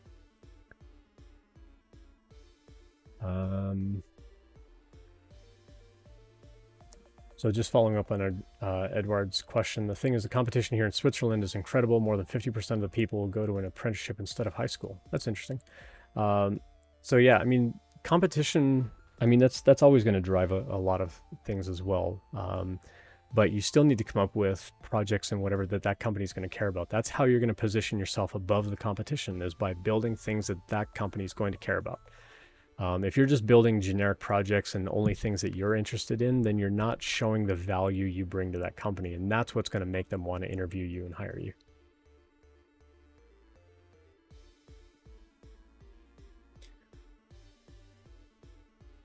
Cool. Well, again, I appreciate all the questions. If you've got other questions, feel free to drop them in chat over here. Let's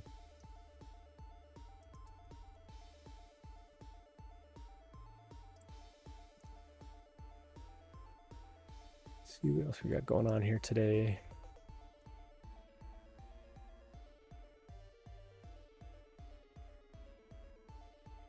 So what else is going on? What other questions have you got? I'm always happy to share ideas and opinions and thoughts, especially from the management perspective. A lot of questions today have been like, you know, as a manager, my job would be to like fix a lot of these things. Excuse me. But yeah, if you've got other questions, please drop them in. Happy to answer as much as I can for folks. Just kind of browsing around Twitch, seeing what else is going on. Working on your dishwasher. Awesome. Sounds fun. I know nothing about that kind of thing. Yeah.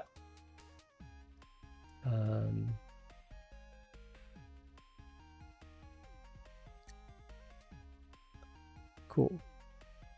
Well, I found a channel that I think we're going to raid into. They're actually interviewing someone that I follow on YouTube named Farah. She does security and hacking, like ethical hacking and so on. She's got a really cool YouTube channel, and somebody's interviewing her on their channel. So I think we're going to go right into them. So let me go give that ready to go over here. So I'll be back streaming Thursday, and it was a pleasure having all of you drop by. Thanks again for the raid. Thanks again for all the new follows. Appreciate that. Come by, drop by anytime, ask questions anytime. We're going to go right over into this channel, make some noise when we get there. We'll go see what they're up to. It looks like they're talking about like ethical hacking and maybe not so ethical hacking. So let's go see what that's going to be about. And hey, appreciate the new follow as well. So thanks again for the chat, and we'll see you over in the other raid. Thanks for dropping by today, folks. Quickly reproduce the